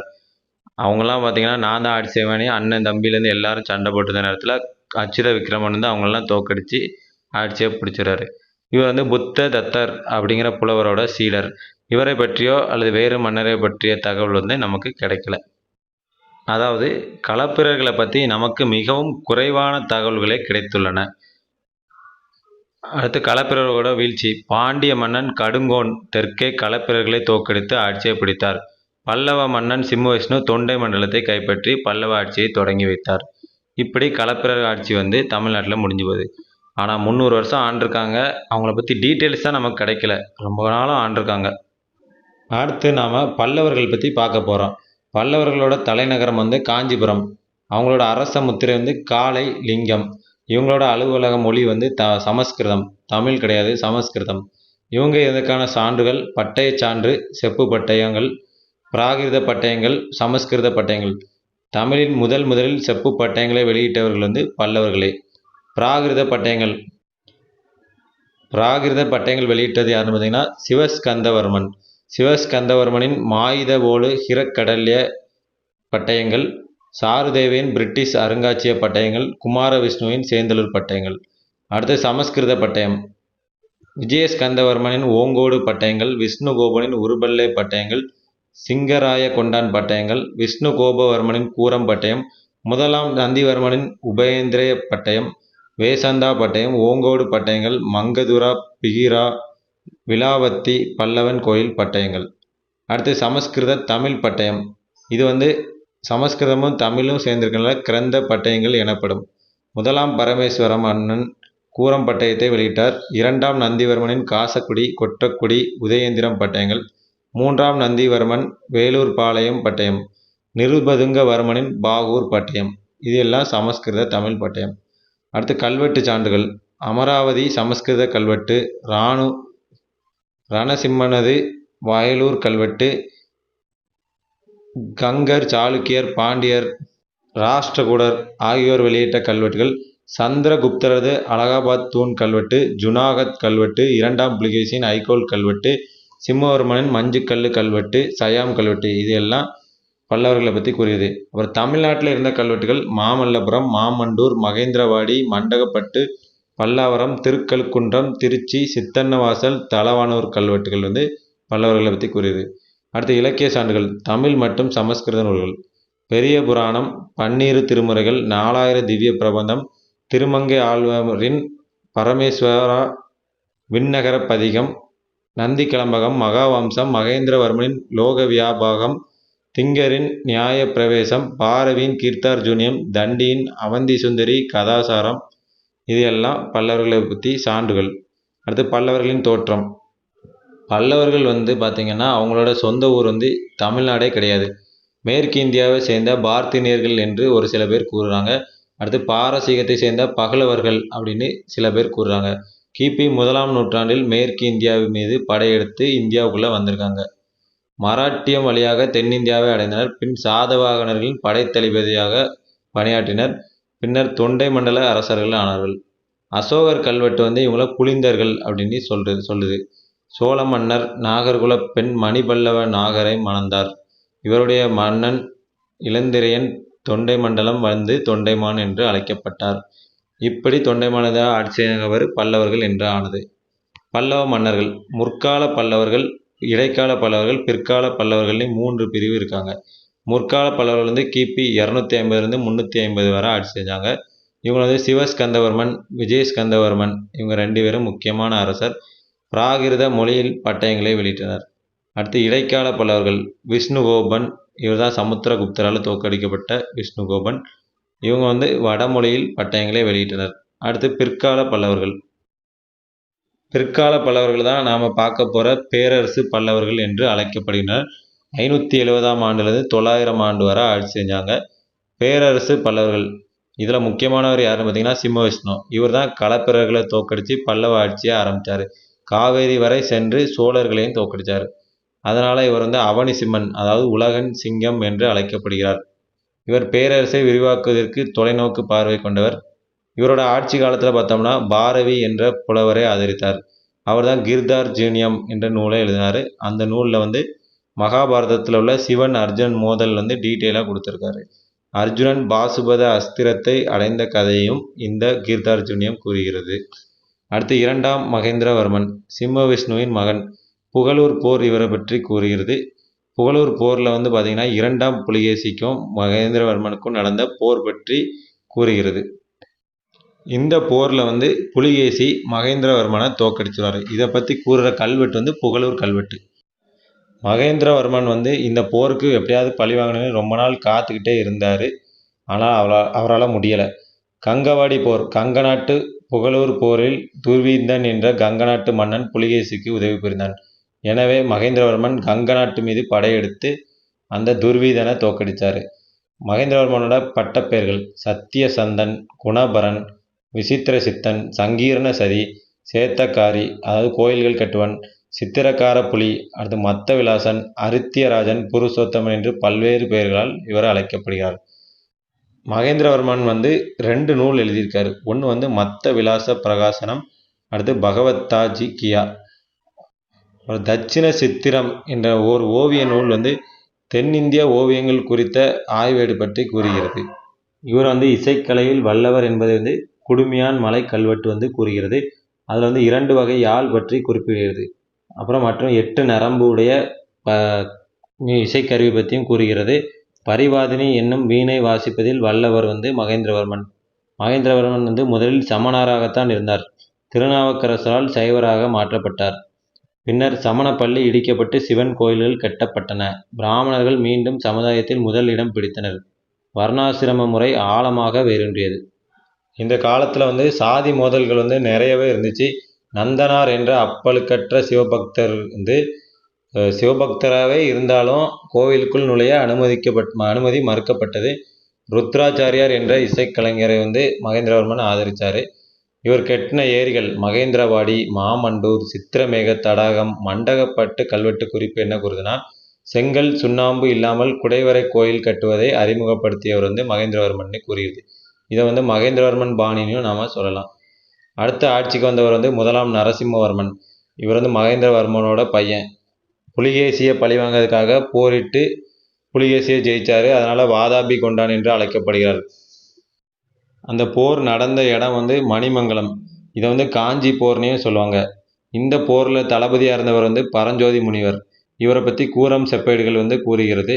பரஞ்சோதி முனிவர் வந்து 63 நாயன்மார்களில் ஒருவர். இவர் வந்து சிறு தொண்டர் என்று அழைக்கப்படுகிறார். இந்த போர்னால சிவபக்தரானார். மாமல்லன் என்று 1ஆம் நரசிம்மனுக்கு பட்டம் சூட்டப்பட்டது. மாமல்லன் என்றால் மற்போரில் வல்லவன் என்று அர்த்தம். நரசிம்மவர்மனோட கட்டிடக்கலை பார்த்தோம்னா மாமல்லபுரம் கட்டியதால் இவர் வந்து மாமல்லபுரம் கட்டியவன் என்று அழைக்கப்படுகிறார். அங்குள்ள ஒற்றைக்கல் ரதங்களை வந்து இவர் கட்டியிருக்காரு. அப்புறம் நாட்டியத்தில் வல்லவரான சிவகாமியை விரும்பினார். இவரோட ஆட்சி காலத்தில் வடநாட்டை சேர்ந்த கணபதி வழிபாடு வந்து தமிழ்நாட்டில் தொடங்கியது. இலங்கை மானவர்மன் அரியணையை மீட்டு கொடுத்தார். பலமான கடற்படையை வைத்திருந்தார். இவரோட ஆட்சி காலத்தில் தான் சீனாவை சேர்ந்த யுவான் சுவாங் வந்து காஞ்சிபுரத்துக்கு வந்தார். காஞ்சி வந்து புகழ்பெற்ற கல்வி கூடம்னு யுவான் சுவாங் கூறுகிறார். இங்கே வந்து 100 புத்த மடாலயம், 10,000 புத்த துறவிகள் இருந்ததா இவர் வந்து குறிப்பு எழுதியிருக்காரு. இவருக்கு பிறகு ஆட்சிக்கு வந்தவர் வந்து 2ஆம் மகேந்திரவர்மன். சாளுக்கிய மன்னன் விக்ரமாதித்தனால் கொல்லப்பட்டார். இவருக்கு பிறகு 1ஆம் பரமேஸ்வரவர்மன். இவர் வந்து சிவனுக்கு கூரம் சிவன் கோயிலை கட்டியுள்ளார். இவருக்கு பிறகு ஆட்சி வந்தவர் ராஜசிம்மன். 2ஆம் நரசிம்மவர்மன். சங்கர பக்தன், ஆகமபிரியன், வாத்திய வித்யாதரன், இசைக்கருவியில் வல்லவன் என்று அழைக்கப்படுவர் ராஜசிம்மன். இவர் கட்டிய கோயில் வந்து யுனெஸ்கோ பாரம்பரிய இடத்துல வந்து இடம்பெற்றிருக்குது. காஞ்சி கைலாசநாதர் கோயில், மாமல்லபுரம் கடற்கரை கோயில், 2 கோயிலை இவர் கட்டியிருக்காரு. மாமல்லபுரம் கோயிலை கட்டுவதற்கு இவரோட மனைவி ரங்கபதா, அதாவது ராணி ரங்கபதா வந்து உதவி செய்தார். அப்புறம் பனமலையில் தலகரீஸ்வரர் கோயில், தண்டின் என்ற புலவரை ஆதரித்தார். தண்டி அலங்காரம் அவந்தி சுந்தரி, கதாசரண், காவிய தரிசனம் போன்ற நூல்களை தண்டின் எழுதியுள்ளார். இவர் சீனாவுக்கு தூதுக்குழு அனுப்பினார். சீனாவுக்கு தூதுக்குழு அனுப்பியவர் யாருன்னா ராஜசிம்மன், அதாவது 2ஆம் நரசிம்மவர்மன் சீனாவுக்கு தூதுக்குழு அனுப்பினார். அடுத்து சீனர்களுக்கு நாகையில் புத்த மடம் கட்ட அனுமதித்தார். சீனாவுடன் வாணிபம் செலுத்தியிருந்தது. 2ஆம் பரமேஸ்வரவர்மன், அடுத்து 2ஆம் நந்திவர்மன் கடிகை உறுப்பினர்களால் தேர்வு செய்யப்பட்டார். அதாவது வாரிசு அடிப்படையில் இல்லாமல் அந்த டெல்லி சுல்தானா மாதிரி 40 நோபல்கள் சேர்ந்து மன்னனை தேர்ந்தெடுக்கிற மாதிரி இவங்கள தேர்ந்தெடுத்தாங்க. இவர் வைணவ மரபு, திருமங்கை ஆழ்வார் இவருக்கு சப்போர்ட் பண்ணார். அதாவது விஷ்ணு பக்தர். காஞ்சி வைகுந்த பெருமாள் கோவிலை 2ஆம் நந்திவர்மன் கட்டினார். இதுக்கப்புறம் தண்டிவர்மன், அடுத்து 3ஆம் நந்திவர்மன். 3ஆம் நந்திவர்மன் நம்ம கேள்விப்பட்டிருப்போம். நந்தி கிளம்பகம் அப்படிங்கிற ஒரு நூலே 3ஆம் நந்திவர்மனை பற்றி தான் கூறுகிறது. நந்தி கிளம்பகத்தில் வரும் மன்னன் தெல்லாறு எரிந்த நந்திவர்மன்னி நந்தி கிளம்பகம் இவரை கூறுகிறது. தெல்லாறுங்கிறது வைகை நதி. அங்கே வச்சு பாண்டியன் ஸ்ரீவல்லனை தோற்கடித்தார். அதனால தெல்லாறு எரிந்த மன்னன்னு அழைக்கப்படுறார். இவருக்கு காவிரி நாடன், கடல் நந்தி, கடற்படை அவனி நாரணன், கலர்சிங்கன் என்று அழைக்கப்படுகிறார். இவருக்கு பிறகு நிருபதுங்கவர்மன், அடுத்து அபராஜிதன். அபராஜிதன் தான் கடைசி பல்லவ மன்னன் ஆதித்த சோழனால் தோற்கடிக்கப்பட்டான். அடுத்து பல்லவர் கால வாழ்வியல், அதாவது கலை, நிர்வாகம், அரசாட்சி எல்லாம் பார்க்க போகிறோம். தமிழகத்தில் முதன்முறையாக மைய அரசு நன்கு அமைக்கப்பட்ட நிர்வாகத்தை ஏற்படுத்தினர். மைய ஆட்சி மன்னர்கள் பிரம்மனின் சந்ததியினர் கடவுளின் பிரதிநிதிகளாக கருதப்பட்டனர். தெய்வீக உரிமை கோட்பாடு, அதாவது மன்னர் சொல்லதான் வாக்கு, வேத வாக்கு. மன்னன் தர்மாதி ராஜன், தர்மத்தை அல்லது நீதியை காப்பாற்றுவர். மனு நீதியை பின்பற்றினார். அதான் 4 வகை ஜாதி அந்த ப்ரொசீஜரை பின்பற்றினார். புரோகிதரின் செல்வாக்கு அதிகரித்தது. அரசருக்கு தெய்வத்தன்மை அதிகரித்தது. மகாராஜா என்று அழைக்கப்பட்டார்.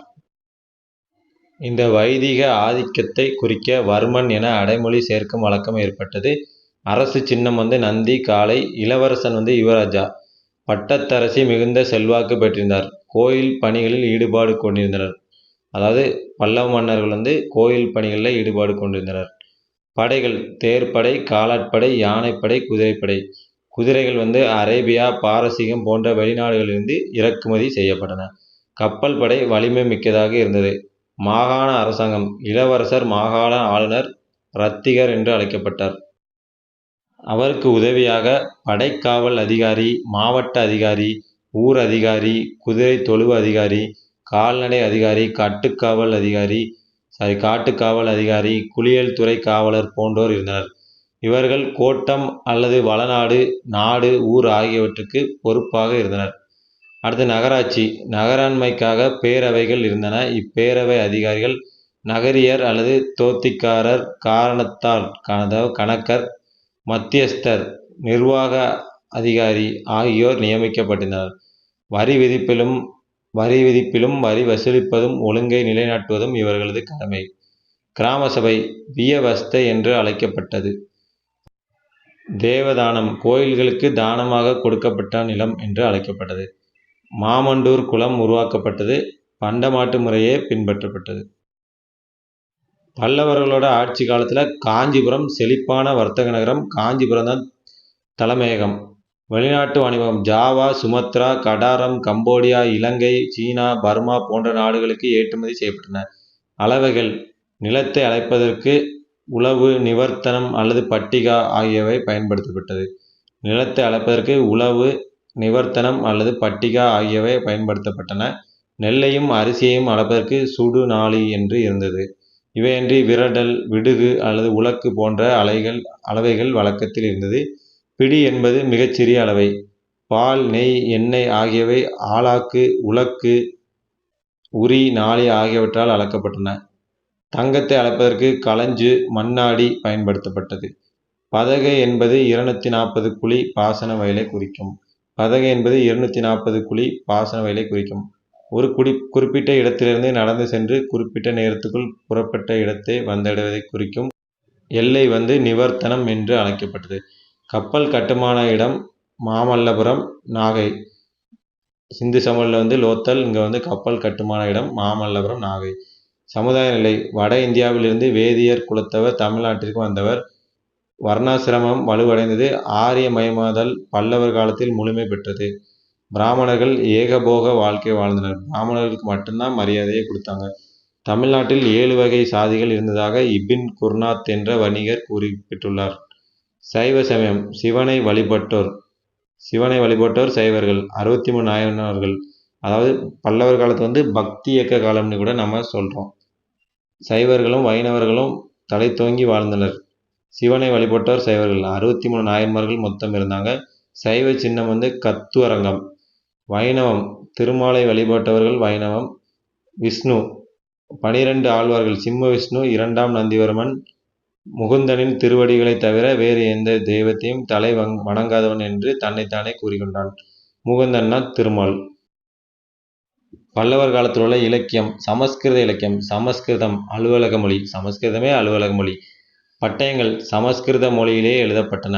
மகேந்திரவர்மன் மத்த விலாச பிரகாச பாகவத அஜிக்கியம் தண்டின் காவி தரிசனம் என்ற நூலை எழுதியுள்ளாங்க.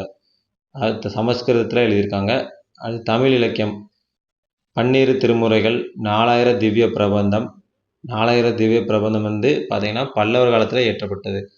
அடுத்து பெருந்தேவனார் பாரத வெண்பா, நந்தி கலம்பகம், கல்லாடனார் கல்லாடம், தண்டி அலங்காரம், இறையனார் அகப்பொருளுரை, ஐயனாரிதனார் புறப்பொருள் வெண்பா மாலை, யாப்பருங்கல விருத்தி, யாப்பருங்கலங்காரிகை, அந்தாதி, உலா, பரணி போன்ற நூல்கள் தோன்றியது. அடுத்து இசைக்கலை. பாடகர்கள் தந்திர கணிகையர் என்று அழைக்கப்பட்டனர். மகேந்திரவர்மன், ராஜசிம்மன் போன்ற பேரரசர்கள் இசைக்கலைக்கு ஆக்கமும் ஊக்கமும் கொடுத்தனர். இசைக்கருவிகள் யாழ், முழவம், மிருதங்கம், முரசம். இசையில் தெய்வீக தன்மை சேர்க்கப்பட்டது. சிவன் உடுக்கை, திருமால் சங்கு, கலைமகள் வீணை, நந்தி மத்தளம். நடனக்கலை 8 வகை நடன நிலைகள் இருந்தது. நடன நிகழ்ச்சிகள் சிவதாண்டம் சிறப்பிடம் பெற்றிருந்தது. கடல்வழி வாணிபம் காம்போஜா, சம்பா, ஆனம் இந்த மாதிரி கிழக்காசிய நாடுகளோட வாணிபம் நடைபெற்றது. நந்திவர்மனின் காசக்குடி செப்பேடுகள் அபராதம் பற்றிய குறிப்புகள் பற்றி கூறுகிறது. அடுத்து கட்டிடக்கலை. கட்டிடக்கலை மொத்தம் 4 வகையான கட்டிடக்கலை பல்லவர் காலத்தில் இருந்தது. முதல்ல குடைவரை கோயில்கள். பல்லவர் காலத்தில்தான் தமிழ்நாட்டில் கற்கோயில் கட்டிடக்கலை தோன்றியது. அக்காலம் கட்டிடக்கலையின் வசந்த காலமாகும். குடைவரை கோயில்கள் குன்றுகளை குடைந்து உருவாக்கப்பட்டவை. இக்கோயில்கள் கலை வேலைப்பாடுகள் கொண்ட தூண்களோடு கூடிய மண்டபங்களாக காட்சியளித்தன. தூண்களில் பல சதுரம் பட்டமடைவுகளாக இருந்தன. போதிகைகள் உருண்டு காடிகைகள் வெட்டப்பட்டன. தூண்களின் அடிப்பாதத்தில் திறந்த வாயுடன் சிங்கங்கள் தூண்களை தலையில் தாங்கிய வண்ணம் உள்ளன. யாழி மாதிரி. 1ஆம் மகேந்திரன், அவரது மகன் 1ஆம் நரசிம்மவர்மன் காலத்தில் கட்டப்பட்ட இக்குடைவரை கோயில்கள் மாமல்லபுரத்தில் இன்றும் கட்டிடக்கலையின் முன்மாதிரிகளாக உள்ளன. இக்கோயில்களும் இவற்றில் உள்ள மண்டபங்களும் அழகிய சிற்பங்களை கொண்ட அருங்காட்சியகமாகும். அடுத்த பாணி ஒற்றைக்கல் கோயில்கள். ஒற்றைக்கல் கோயில்கள் தனி பாறைகளை குடைந்து கட்டப்பட்டவை. இவையும் குடைவரை கோயில்களை போன்றவையே. இதுவும் பார்த்தோம்னா அதே மாதிரி தான் இருக்கும். இக்கோயில்களின் தனிச்சிறப்பு இவற்றில் காணப்படும் ரதங்களாகும். இவற்றுள் பெரும் புகழ் பெற்று திகழ்வது பஞ்சபாண்டவர் ரதங்களே. 5 கல் ரதங்கள் என்று அழைக்கப்படுவை. தர்மராஜ ரதம், பீம ரதம், அர்ஜுன ரதம், நகுல சகாதேவ ரதம், திரௌபதி ரதம். ஒரு குன்றை செதுக்கி செய்யப்பட்ட இந்த ரதங்கள் சிறிய விந்தைகள். 5 கல் ரதங்களுக்கு அருகில் யானை, சிங்கம், நந்தி, அழகிய சிற்ப உருவங்களும் உள்ளன. இவை அன்றி கணேச ரதம் உள்ளது. மாமல்லபுரம் திருக்கழுக்குன்றம் சாலையில் பிடாரி ரதங்கள் உள்ளன. பிடாரி என்ற பெண் தெய்வத்தின் அருகில் இருப்பதால் இப்பெயர் பெற்றது. இவற்றுக்கு தெற்கில் வளையங்குட்டை ரதம் உள்ளன. இவை யாவும் சிற்ப அற்புதங்கள். கட்டுமான கோயில்கள். கட்டுமான கோயில்கள் பிற்கால பல்லவர் காலத்தில் கட்டப்பட்டவை. துவக்கத்தில் சிறியவையாக இருந்த இக்கோயில்கள் பின்னர் பிரம்மாண்ட வடிவங்களை பெற்றன. இவை அளவால் பெரியவை, சிங்க தூண்களால் சிறப்புடையவை. கட்டுமான கோயில்களுக்கு எடுத்துக்காட்டாக விளங்குபவை மாமல்லபுர கடற்கரை கோயில், காஞ்சி கைலாசநாதர் கோயில், காஞ்சி வைகுந்த பெருமாள் கோயில், காஞ்சி முத்தீஸ்வரர் கோயில், பனமலை சிவன் கோயில், திருத்தணி வீரட்டனேஸ்வரர் கோயில். கட்டுமான கோயில்கள் 2ஆம் நந்திவர்மன் காலத்தில் உச்சகட்டத்தை எட்டிற்று. அடுத்து கற்கட்டு கோயில்கள். கற்கட்டு கோயில்கள் கடற்கரை கோயிலாகும். இது 2ஆம் நரசிம்மவர்மன் காலத்தில் கட்டப்பட்டவை. இக்கோயில்கள் கற்பாறைகளால் உருவாக்கப்பட்ட. இங்கு 2 சிவன் கோயில்கள் உள்ளன. ஒரு விஷ்ணு கோயில்களும் உள்ளது. ஒரு விஷ்ணு கோயிலும் உள்ளது. விஷ்ணு கோயிலுக்கு விமானம் இல்லை, ரத அமைப்பை கொண்ட விங்கள், கோயிலை சுற்றியுள்ள சிங்கம் முதலிய உருவச் சிற்பங்கள் கலை சிறப்பு மிக்கவை. வங்கக்கடல் வழிபாடு செய்யப்படும் இக்கற்கட்டு கோயில்கள் உலக புகழ் பெற்றவை. அடுத்து காஞ்சியின் கதை, தொன்மை பெருமை எல்லாத்தையும் பார்ப்போம். காஞ்சிபுரம் இந்தியாவின் தொன்மையான வரலாற்று சிறப்புமிக்க நகரங்களில் ஒன்றாகும். முற்காலத்தில் வேகவதி ஆற்றங்கரையில் அமைந்திருக்கும் இந்நகருக்கு கச்சிப்பேறு, கச்சி காஞ்சி என்று பெயர். கச்சி என்பது பெண்கள் இடுப்பில் அணியும் ஒட்டியாணத்துக்கு ஒரு பெயராகும். தமிழ் இலக்கியத்தில் இப்பகுதி தொண்டை மண்டலம் என்று குறிப்பிடப்படுகிறது. பதஞ்சலியின் மகாபாஷ்யம், சங்க இலக்கியங்களான பெரும்பானாற்றுப்படை, மணிமேகலை ஆகியவற்றில் காஞ்சி நகர் குறிப்பிடப்பட்டுள்ளது. அடுத்து புத்த காஞ்சி. முற்காலத்தில் அசோகருக்கும் காஞ்சிக்கும் இடையே நெருங்கிய தொடர்பு இருந்தது. அசோகரால் காஞ்சியில் கட்டப்பட்ட புத்த ஸ்தூபி ஒன்றை பற்றி யுவான் சுவாங் குறிப்பிட்டுள்ளார். அசோகரால் இங்கு கட்டப்பட்ட விகாரம் ஒன்றில் ஆச்சாரியா தர்மபாலா தங்கி திரிபீதத்துக்கு உரை எழுதியதாக கூறப்படுகிறது. புத்தகோசரும் அவரது சீடர்களான சுமதியும் ஜோதிபாலரும் காஞ்சியில் புத்த தர்மத்தை போதித்தனர். புத்தவர்மன் என்ற பல்லவ மன்னன் பல புத்த விகாரங்களை கட்டியுள்ளார். காஞ்சிபுரத்தில் புத்த மதம் மட்டும் இல்லாமல் சமணமும் செழிப்பாக இருந்ததுனால சமண காஞ்சி என்றும் அழைக்கப்படுகிறது. இதுவரை பார்த்தோம்னா பல்லவர்களோட ஆட்சி, அரசியலமைப்பு, கட்டிடக்கலை எல்லாம் பார்த்தோம். இனி பக்தி இயக்கம் பற்றி பார்ப்போம். பல்லவர்களோட ஆட்சி காலத்திலேயே நமக்கு பக்தி இயக்கமும் வளர ஆரம்பிச்சிருச்சு. பக்தி இயக்கம்னா வேற ஒன்றும் இல்லை, கடவுள் சார்ந்த சிந்தனை வளர ஆரம்பிச்சது தான் பக்தி இயக்கம். சமய சிந்தனை களப்பிரர் காலத்தில் புத்த மதமும் சமண மதமும் வளர்ந்திருந்து பல்லவர் காலத்தில் அந்த மாற்றம் ஏற்பட்டு இந்து மதம் வளர்ச்சி அடைய ஆரம்பித்து பிராமணர்களோட கை ஓங்க ஆரம்பிச்சது. பக்தி என்ற சமஸ்கிருத சொல்லுக்கு இறை ஈடுபாடு என்று அர்த்தம். இறைவனை அடைய 2 வழிகள் உள்ளன. பக்தி நம்பிக்கை அடிப்படையில் இறைவனிடம் கொள்ளும் ஈடுபாடு. சிரத்தை சிந்தனையற்ற நம்பிக்கை, அதாவது இறைவனுக்கு அடிபணிவது, சரணடைவது. நம்ம இப்போ கூட சொல்லுவோம், நான் இறைவனிடம் அப்படியே என்னை சரணடைந்து விட்டேன் அப்படின்னு சொல்லலாம். அதான் சிரத்தை. 2 பெரும் சமய சிந்தனை மரபுகள்: வேத சமய சிந்தனை, வேத சமயம் சாரா சிந்தனை. வேத சமய சிந்தனை என்பது உபநிடதங்கள், புராணங்கள், இதிகாசம், பகவத்கீதை, ஸ்மிருதிகள் போன்றவை வேதங்கள், ஸ்ருதிகள் என்று அழைக்கப்படும். வேத சமய சாரா சிந்தனை சுய சிந்தனையின் வெளிப்பாடு, தனி மனிதனுக்கும் கடவுளுக்கும் இடையேயான உறவு. பக்தி வழி. பல்லவர் காலத்தில் பக்தி மார்க்கம் பிரபலமடைந்தது. சைவம் மற்றும் வைணவம் தோன்றி வளர ஆரம்பித்தது. தமிழ்நாட்டில் தோன்றி வட இந்தியாவில் பிரபலமடைந்தது. முதல்ல பக்தி இயக்கம் தமிழ்நாட்டில் தான் தோன்றியது. தமிழ்நாடு சிவன், விஷ்ணு 2 கடவுளை கும்பிட்டாங்க. வடநாட்டில் ராமன், கண்ணன் ஆகிய 2 கடவுள் ஃபேமஸாக இருந்தாங்க. சைவ சமயம் சிவனே முழு முதற் கடவுள்னு புறநானூறு கூறுது. சங்க காலத்தில் பொது கடவுளாக எல்லாரும் வழிபட்டாங்க. அப்படியே சைவ சமயத்துக்கு பின்னாடி பல்லவர் காலத்தில் வச்சுட்டாங்க. கொன்றை மலரை சூடியவர் நீலகண்டன், முக்கண்ணன், பிறைநிலை சூடியவன், உமையொரு பங்கன்னு அழைக்கப்பட்டார். மொத்தம் நாயன்மார்கள் 63 பேர். சிவனை தொழுதவர்கள் நாயன்மார்கள் என்று அழைக்கப்படுவார்கள். அவர்கள் 63 பேர். சிவனடியார்கள், சிறு தொண்டர்கள் என்று அழைக்கப்படுகிறார்கள். இதில் முதன்மையானவர்கள் திருநாவுக்கரசர், அதாவது அப்பர், சம்பந்தர், சுந்தரர், மாணிக்கவாசகர். 63 பேரில் இந்த 4 பேரும் ரொம்ப முதன்மையானவர்கள். ஃபஸ்ட்டு நாம் பார்க்க போகிறது திருநாவுக்கரசர். இவர் அப்பர் என்று திருநாம சம்பந்தரால் அழைக்கப்பட்டார். இவரோட இயற்பெயர் மருள் நீக்கியார். சைவ வேளாளர் குடும்பத்தை சார்ந்தவர். இவரோட ஊர் திருவாமூர். ஃபஸ்ட்டு ஆரம்பத்தில் சைவராக தான் இருந்தார். திடீர்னு சமணராக மாறி பாதிரி புலியூர் என்ற இடத்துக்கு போய் அங்கே உள்ள சமணர்களுக்கு தலைவராயிட்டார். அதேபோல் தங்கை திலகவதியாரால் மறுபடியும் சைவராக மாறினார். சூளை நோயால் ஆட்கொள்ளப்பட்டு, அதாவது சிவனால் சூளை நோயால் ஆட்கொள்ளப்பட்டு சைவத்திற்கு மாறினார். இவரால் 1ஆம் மகேந்திரவர்மன் என்ற பல்லவ மன்னனும் சைவரானார். சைவ சமயம் பல்லவ அரச சமயமாயிற்று. முக்கியமாக பல்லவர் காலம் ஃபுல்லாகவே சைவ சமயத்துக்கு மாறினது காரணம் திருநாவுக்கரசர் தான். சிவன் கோயில்களை தூய்மைப்படுத்த உழவார படை என்ற படையை அமைத்தார். என் கடன் பணி செய்து கிடப்பதே என்று சொன்னவர் திருநாவுக்கரசர். திருப்பருந்துருத்தியில் சைவ மடத்தை நிறுவி பிரச்சாரம் செய்தார். வடதளி பூசையை மறுபடியும் தமிழ்நாட்டிற்கு கொண்டு வந்தார். சமணர்களை வெளியேற்றினார். இவரோட இறப்பு நிகழ்ந்த இடம் திருப்புகலூர். பாதை கர்ம மார்க்கம். இவரோட தமிழ் தொண்டு: 12 திருமுறைகளில் 3 திருமுறைகள் பாடியுள்ளார். 4, 5, 6 போன்ற திருமுறைகளை பாடியுள்ளார். நன்னம்பிக்கை கோட்பாட்டினர். இவர் ஈசனின் அடிநிழலிலிருந்து இளைப்பாற விரும்பினார். அதனால் ஒரு பாட்டையும் எழுதியிருக்காரு. அந்த பாட்டை பார்த்துக்கோங்க.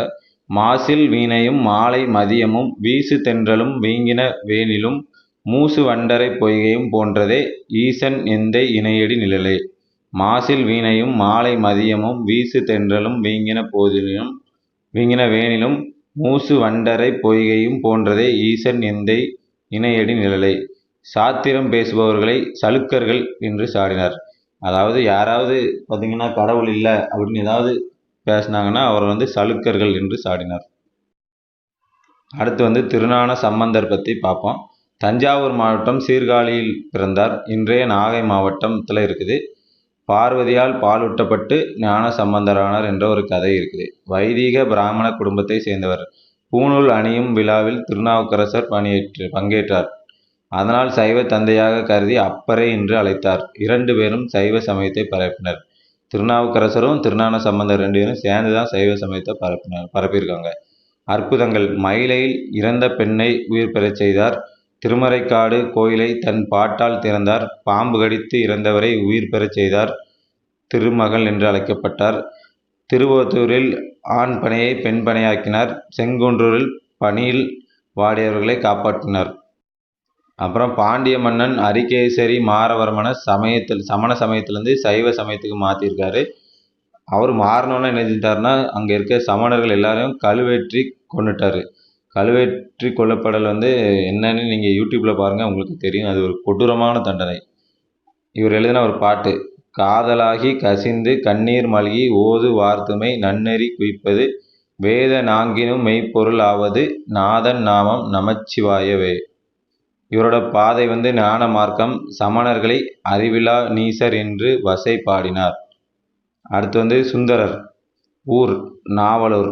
ஆதி சைவ அந்தணர் குலம். 9ஆம் நூற்றாண்டு. 18 வயதிலேயே மரணமடைந்தார். இவரோட நெறி யோக நெறி, சகமார்க்கம், நட்பு வழி. இவரோட தமிழ் தொண்டு 12 திருமுறைகளில் 7ஆம் திருமுறையை எழுதியுள்ளார். திருத்தொண்டர் தொகை என்ற நூலையும் எழுதியுள்ளார். 63 நாயன்மார்கள் மற்றும் 6 தொகையடியார்கள் பற்றி திருத்தொண்டர் தொகை கூறுகிறது. இவரோட பாடல்கள்: வாழ்வாவது மாயம், உடல் மண்ணாவது திண்ணம், ஒடுக்கிலா தானை பாரியே என்று கூறினும் கொடுப்பார் இல்லை. இந்த 3 லைன் முக்கியமான லைன். அடுத்து மாணிக்கவாசகர். இவர் பிறந்த ஊர் திருவாதவூர். வரகுண பாண்டியனின் அமைச்சராக இருந்தார். திருப்பெருந்துறைக்கு சென்று குதிரைகள் வாங்குவதற்காக மன்னன் கொடுத்த காசுகளை இறைப்பணிக்கு செலவிட்டு அமைச்சர் பதவியை இழந்தார்.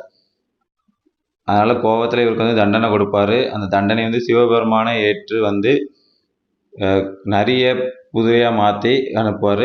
அப்புறம் சிவபெருமான் மாணிக்கவாசகரை மண் சுமக்க விட்டதுனால இவரும் மண் சுமப்பார். நாம் சின்ன வயசில் ஒரு கதை படிச்சிருப்போம். என்ன கதைனா, மாணிக்கவாசகர் குதிரை வாங்கிட்டு வரலனால மன்னன் மாணிக்கவாசகரை மண் சுமக்க விட்டுருவான். ஸோ அதுக்காக சிவன் மண் சுமப்பார். பாண்டிய மன்னன் சாட்டையால் அடிச்சிருப்பார் அப்படின்னு ஒரு கதை நாம் படிச்சிருப்போம். தமிழ் தொண்டு: திருவாசகத்தில் 659 பாடல்கள் பாடியுள்ளார். அப்புறம் திருக்கோவையார் 400 பாடல்கள். திருவம்பாவை மார்கழி மாதத்தில் கன்னி பெண்கள் கொள்ள வேண்டிய நோன்பு பற்றி கூறியுள்ளார். திருவம்பாவையில் தான் மார்கழி மாதத்தில் கன்னி பெண்கள் கொள்ள வேண்டிய நோன்பு பற்றி கூறியுள்ளார். நான்மறைகள் 4 சமக்குறவர்கள் பாடியது. உறவு நிலைகள்: திருநாவுக்கரசர் தொண்டர் என்று அழைக்கப்படுகிறார். சம்பந்தர் பிள்ளை, சுந்தரர் தோழர், மாணிக்கவாசகர் தலைவன் தலைவி பற்றிய உறவு நிலைகள் பற்றி கூறியுள்ளார். சிவனை பற்றி நாயன்மார்கள் பாடியது பார்த்தீங்கன்னா 12 திருமுறைகள் என்று அழைக்கப்படும். மொத்தம் 27 பேர் பாடியுள்ளார். முதல் 3 தேவாரம் என்று அழைக்கப்படுகிறது. திருஞான சம்பந்தர் பாடியது. அடுத்து 4, 5, 6 அதுவும் தேவாரம் தான். அதுவும் திருநாவுக்கரசர் பாடியது. 7ஆம் தேவாரம் 7ஆம் திருமுறை சுந்தரர் பாடியது. 8ஆம் திருமுறை திருவாசகம் மாணிக்க வாசகர் பாடியது. 9ஆம் திருமுறை திருமாளிகை தேவர் உட்பட 9 பேர் பாடியிருக்காங்க. 10வது திருமந்திரம் திருமூலர் பாடியது. 11ஆம் திருமுறை திருவாளவுடையார் உள்ளிட்ட 9 பேர் பாடியிருக்காங்க. 12வது திருமுறை வந்து பெரிய புராணம், இது வந்து சேக்கிழார் பாடியிருக்காரு. மொத்தத்தையும் தொகுத்தவர் வந்து நம்பி ஆண்டார் நம்பி. அடுத்து வைணவ சமயம். வைணவ சமயம் என்பது திருமால் விஷ்ணுவை வழிபட்டவர்கள். சங்க காலத்தில் முல்லை நில கடவுளாக இருந்தவர் வந்து திருமால், அதாவது மாயோன் என்று அழைக்கப்பட்டார். தமிழ்நாடே வைணவத்தின் தாயகம். பல்லவர் காலத்தில் வளர்ச்சி அடைந்தது. வைணவ ஆழ்வார்கள் மொத்தம் 12 பேர். பொய்கை ஆழ்வார், பூதத்தாழ்வார், பேயாழ்வார், பெரியாழ்வார், மதுரகவி ஆழ்வார், குலசேகர ஆழ்வார், திருமலிசை ஆழ்வார், ஆண்டாள், தொண்டரடி பொடியாழ்வார், திருப்பாணாழ்வார், திருமங்கையர் ஆழ்வார். மொத்தம் ஆழ்வார்கள் 12 பேர். சைவ சமயத்தில் 63 நாயன்மார்கள், இங்கே வந்து 12 ஆழ்வார்கள். வைணவ சித்தாந்தம் மொத்தம் 3 மார்க்கம் உடையது: பக்தி, அகிம்சை, ஞானம். அப்புறம் தாசபாவம்னு ஒரு கருத்து இருக்குது. தாசபாவம்னா கடவுள்கிட்ட நம்ம அடிமையாக இருக்கிறது தான் தாசபாவம். திருமால் ஆள்பவர், பக்தன் வந்து அடிமை. வைணவ சித்தாந்தத்தை அறிவு மூலம் தேட முடியாது, உணர்ச்சி மூலமே அடைய முடியும். அடுத்து வந்து நாம் பார்க்க போகிறது பாண்டியர்கள். பல்லவர் காலத்திற்கு பின்னாடி வந்து தமிழ்நாட்டை ஆட்சி செஞ்சது பார்த்திங்கன்னா பாண்டியர்கள். கிபி 575ஆம் ஆண்டுலேருந்து 920 பொது ஆண்டு வரை ஆட்சி செஞ்சுருக்காங்க. பாண்டி என்ற சொல்லுக்கு எருது அல்லது பழம்பெரு நாடு என்று அர்த்தம். ஆண்மைக்கும் வீரத்துக்கும் அடையாளமாக விளங்குவது. சங்கம் வைத்து தமிழ் வளர்த்தவர்கள் பாண்டியர்கள். இவங்க இருந்ததற்கான சான்றுகள், அதாவது பாண்டியர்கள் ஆட்சி செய்வதற்கான சான்றுகள்: சேரமாதேவி கல்வெட்டு நிலவரி ஆட்சி முறை பற்றி கூறுகிறது. கல்வெட்டுலாம் பார்த்திங்கன்னா ரொம்ப முக்கியம். இப்போ நீங்களே பார்த்தீங்கன்னா ஒரு எக்ஸாமில் 3 கொஸ்டின் வரை கேட்கலாம். குரூப் 1ல், குரூப் 2ல் ஒரு கொஸ்டின் கண்டிப்பாக கேட்கலாம். செப்பேடு சான்றுகள்: வேள்விக்குடி செப்பேடு 8ஆம் நூற்றாண்டை சேர்ந்த நெடுஞ்சடையன் பராந்தகன் பற்றியும் பல்யாக சாலை முதுகுடுமி பெருவழுதி பற்றியும் கூறுகிறது.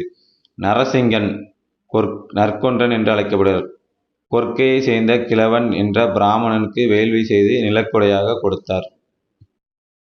பாண்டிய மன்னர்கள் யாரெல்லாம் ஆட்சி செஞ்சா அதை பற்றி பார்ப்போம். முதலாவது வந்து கடுங்கோன். களப்பிரர்களை தோற்கடித்து மதுரையில் ஆட்சி அமைத்தவர் கடுங்கோன். பாண்டிய ஆதிராஜா என்று அழைக்கப்படுகிறார். களப்பிரனும் கவியரசன் கை கொண்டான் என்று அழைக்கப்படுகிறார். பல்லவ மன்னன் சிம்ம விஷ்ணுவின் சமகாலத்தவர். இவரது வெற்றி பிராமண சமய வெற்றியாக கருதப்படுகிறது. அங்கே பல்லவர்கள் எப்படியோ அதே மாதிரி தெற்க பாண்டியர்களும் பிராமண சமயத்தை வளர்த்துருக்காங்க. ரெண்டாவது வந்து மாரவர்மன் அவனி சூளாமணி. கடுங்கோனின் மகன். மாரவர்மன் சடையவர்மன் என்ற பட்டம் பெற்றவர். வாய்மையின் வேந்தன் என்று அழைக்கப்படுகிறார். இவருக்கு பிறகு ஆட்சிக்கு வந்தவர் செலியன் சேந்தன். சேர நாட்டை தோற்கடித்தார். எனவே வானவன் செங்கோர் சேந்தன் என்று அழைக்கப்படுகிறார். நெல்லை மாவட்டத்தின் மலையை குடைந்து ஒரு கோயிலை கட்டியிருக்காரு. இவரோட ஆட்சி காலத்தில் யுவான் சுவாங் வந்திருக்காரு. யுவான் சுவாங் வந்து என்ன சொல்றாருன்னா, பாண்டிய அரசு பஞ்சத்தில் இருந்ததை சொல்றாரு. பாண்டிய அரசு செல்வ செழிப்பாக இருந்ததுன்னு ஒரு காலத்தில் சொன்னவர் யாருன்னா மார்க்கோ போலோ. யுவான் சுவாங் அப்படியே மாற்றி சொல்றாரு, பாண்டிய அரசு வந்து பெரும் பஞ்சத்தில் இருந்ததா யுவான் சுவாங் சொல்றாரு. அரிகேசரி பராங்குச மாரவர்மன். பூன்பாண்டியன் பராங்குசன் அரிகேசரி மாரவர்மன் நின்றசீர் நெடுமாறன் என்று அழைக்கப்படுகிறார். நின்றசீர் நெடுமாறன்னு பெரிய புராணம் கூறுகிறது. நெய்வேலியில் பல்லவர்களை தோற்கடித்தார். சோழருடன் மன உறவு கொண்டார். சமணர்லேருந்து சைவத்திற்கு மாறினார். அதுக்கு முக்கிய காரணம் யாருன்னா திருநாவுக்கரசர். இவர் தான் சமணத்திலேருந்து சைவத்துக்கு மாறி 8000 சமணர்களை கழுவேற்றினார். கழுவேற்றினார் என்பது வந்து, அதாவது கழுவேற்றுதல் என்பது மிக கொடிய தண்டனை. பிராமணர்களுக்கு அளித்தவை தானம், ரணிய கற்பம், துலாபாரம் போன்ற பரிசுகளை அவர் வந்து கொடுத்தாரு. கோச்சடையான் ரணதீரன். சாளுக்கிய மன்னன் முதலாம் விக்ரமாதித்யனான ரணசிங்கனை கொன்றதால் ரணதீரன் ஆனார். மங்களூரில் மராத்தியரை வென்றார். வேள்விக்குடி செப்பேடு, செங்கோடு, பூங்கோடு ஆகிய இடங்களை வென்றார். திருநெல்வேலி மாவட்டத்தை சேர்ந்த அம்பாசமுத்திரம் என்ற ஊருக்கு அருகே உள்ள திருப்புடை மருதூர் என்ற இடத்தில் ஆய் வள்ளலை வென்றார். பட்டங்கள்: இவருக்கு கிடைத்த பட்டங்கள் வந்து வானவன், செம்பியன், கொங்கோர் கோமகன் என்று அழைக்கப்படுகிறார். முதலாம் மாரவர்மன் ராஜசிம்மன் வந்து அடுத்த ஆட்சிக்கு வராரு. அவரை பற்றின டீட்டெயில் வந்து நமக்கு கிடைக்கல. அடுத்து ஜதில பராந்தக நெடுஞ்சடையன். இவர் வந்து முதலாம் வரகுண பாண்டியன் என்று அழைக்கப்படுகிறார். திருமாலுக்கு கோயில் கட்டியவர். இவர்தான் வேள்விக்குடி செப்பேட்டை வெளியிட்டார். ஸ்ரீமார வல்லபன். இலங்கை மன்னன் முதலாம் சேனாவை தோற்கடித்தார். தெள்ளாற்று போர் வந்து ஸ்ரீமார வல்லபன் பற்றி கூறுகிறது. 3ஆம் நந்திவர்மன் விசஸ் ஸ்ரீவல்லபன், இவங்க 2 பேருக்கு நடந்த போரில் வந்து ஸ்ரீமார வல்லபன் வந்து தோத்துறார். அதாவது பாண்டிய அரசு வந்து வீழ்ச்சி அடைந்து விட்டது. அந்த போரிலேயே பாண்டிய அரசு வீழ்ச்சி அடைய ஆரம்பமாயிட்டு அடுத்து ஸ்ரீபுரம்பியம் அப்படிங்கிற ஒரு இடத்துல பார்த்தீங்கன்னா பல்லவர்களுக்கான வாரிசுரிமை போர் நடக்குது. அங்கே நிருபதுங்கன் என்ற பல்லவ மன்னனுக்கும் அபராஜிதன் என்ற பல்லவ மன்னனுக்கும் போர் நடக்குது. அதில் வந்து வரகுணன் வந்து நிருபதுங்கன் சைடில் இருக்கிறாரு.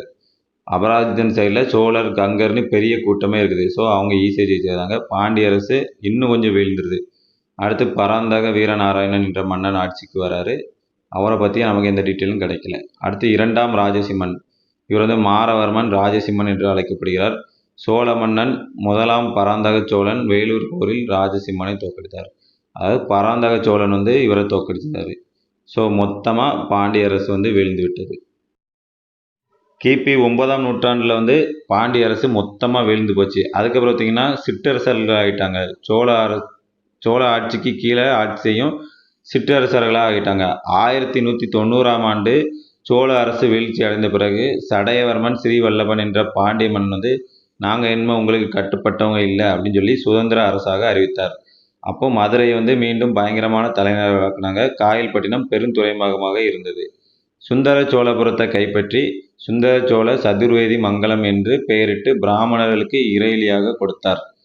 அப்புறம் ஆட்சி செஞ்சவங்க பார்த்தீங்கன்னா 1ஆம் சுந்தர பாண்டியன், 2ஆம் சுந்தர பாண்டியன், அடுத்து 1ஆம் சடையவர்மன் சுந்தர பாண்டியன். இவர் வந்து பிற்கால பாண்டியரசர்களில் ரொம்ப சிறந்தவர். தமிழ்நாடு முழுவதும் பாண்டியரின் ஆதிக்க குடையின் கீழ் கொண்டு வர விரும்பினார். நெல்லூர் வரை கைப்பற்றினார். ஆந்திர பிரதேசத்தில் இருக்க நெல்லூர் வரை கைப்பற்றினார். எஞ்சியிருந்த சோழர்களை தோற்கடித்ததால சோநாடு கொண்டருளிய சுந்தர பாண்டியன் என்று அழைக்கப்படுகிறார்.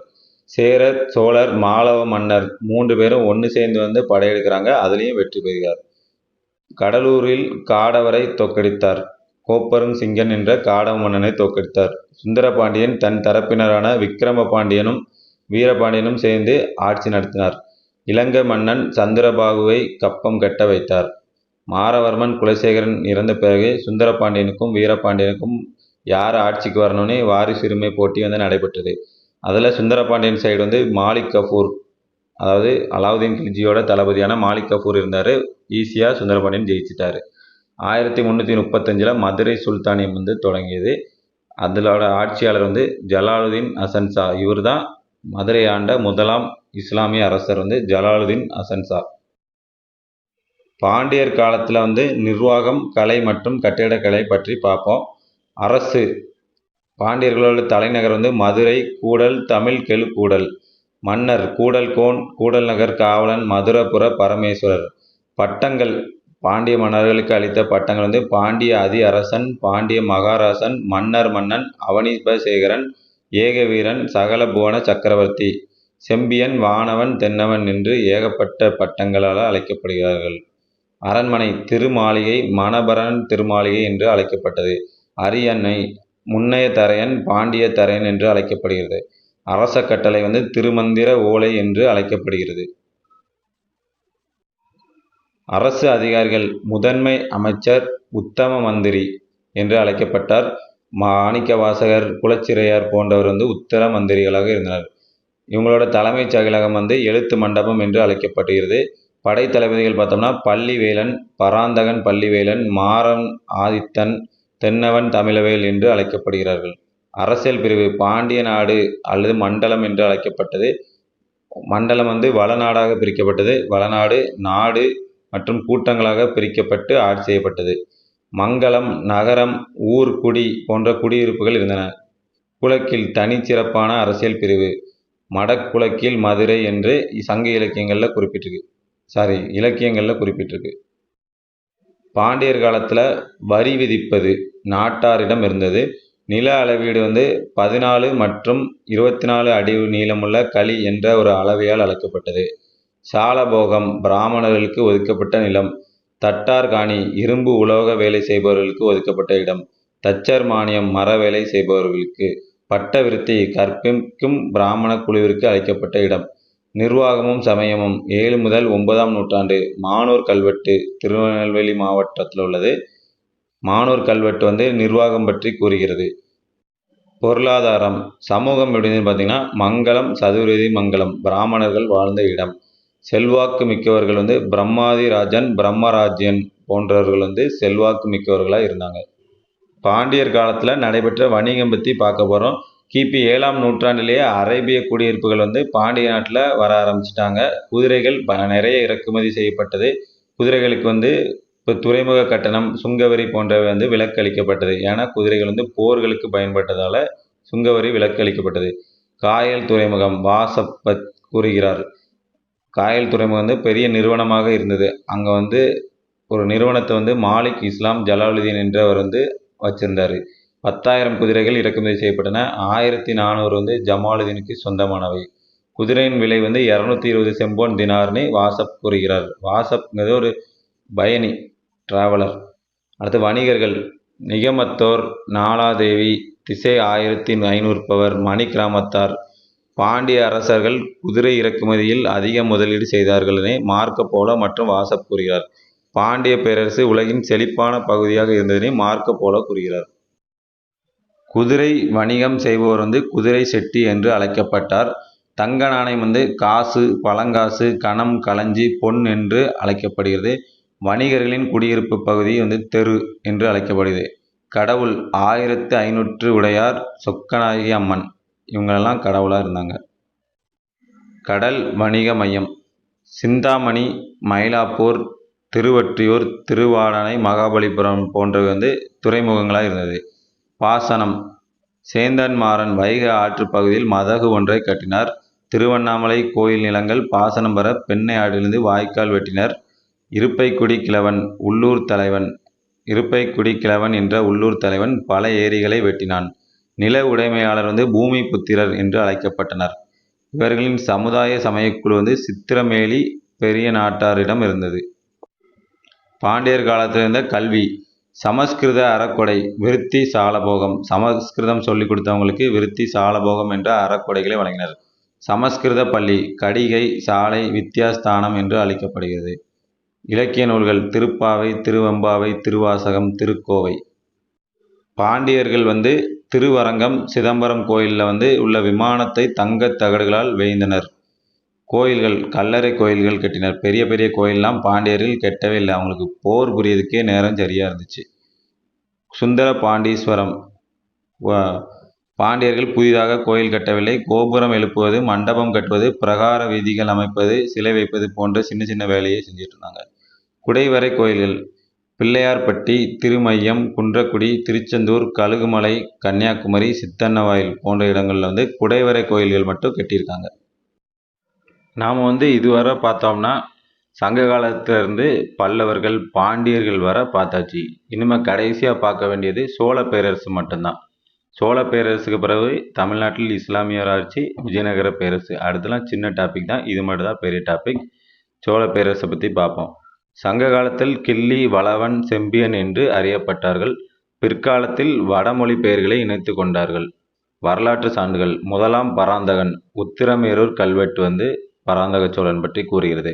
முதலாம் ராஜராஜன், இவரை பற்றி தஞ்சாவூர் கல்வெட்டு கூறுகிறது. ராஜேந்திர சோழன், திருமுக்கூடல், கன்னியாகுமரி கல்வெட்டு ராஜேந்திர சோழன் பற்றி கூறுகிறது.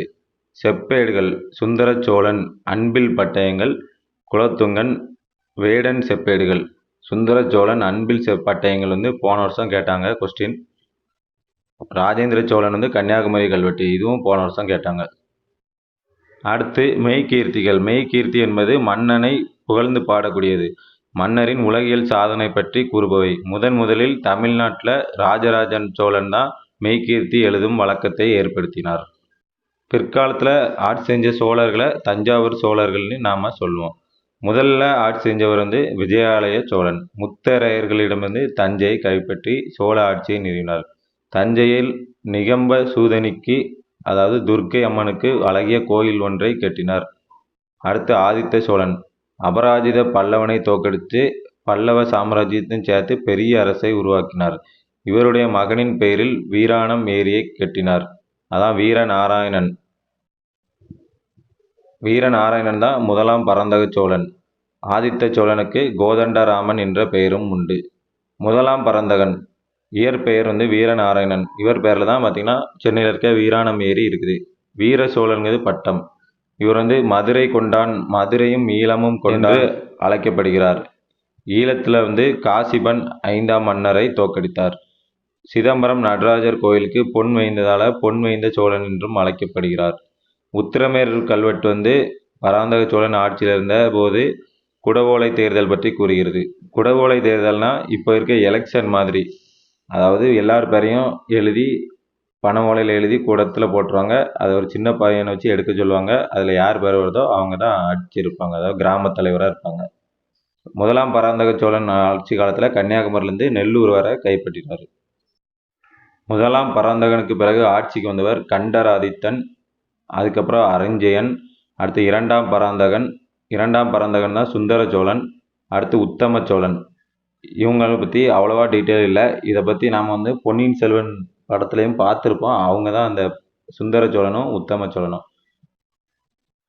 இதுக்கு பிறகு ஆட்சிக்கு வர்றது தான் சோழர்கள்லேயே தலை சிறந்த அரசன் முதலாம் ராஜராஜ சோழன். நாம் வந்து கற்பனை பண்ணி பார்க்கும்போது ஒரு மன்னன்னா எந்த அளவுக்கு இருக்கணும், எப்படிலாம் வாழணும்னு நம்ம கற்பனை பண்ணி பார்க்குறோமோ அந்த அளவுக்கு வாழ்ந்தவர் ராஜராஜ சோழன். இவரோட இயற்பெயர் வந்து அருள்மொழிவர்மன். ராஜராஜன், ராஜகேசரி, பெருவுடையார், மகாராஜராஜன்னு அழைக்கப்படுறார். சேர சோழர் இலங்கை கூட்டுப்படையை தோற்கடிச்சதுனால மும்முடி சோழன் என்றும் அழைக்கப்படுகிறார். இவர் வந்து சிவபாத சேகரன், நல்ல சிவபக்தர். இவர் வந்து சேர நாட்டை தோற்கடித்த பிறகு சேர நாட்டில் வந்து சதயம் அப்படிங்கிற ஒரு திருவிழாவை தொடக்கி வச்சார். இவரை வந்து பொன்னியின் செல்வன் என்று கல்கி கூறுகிறார்.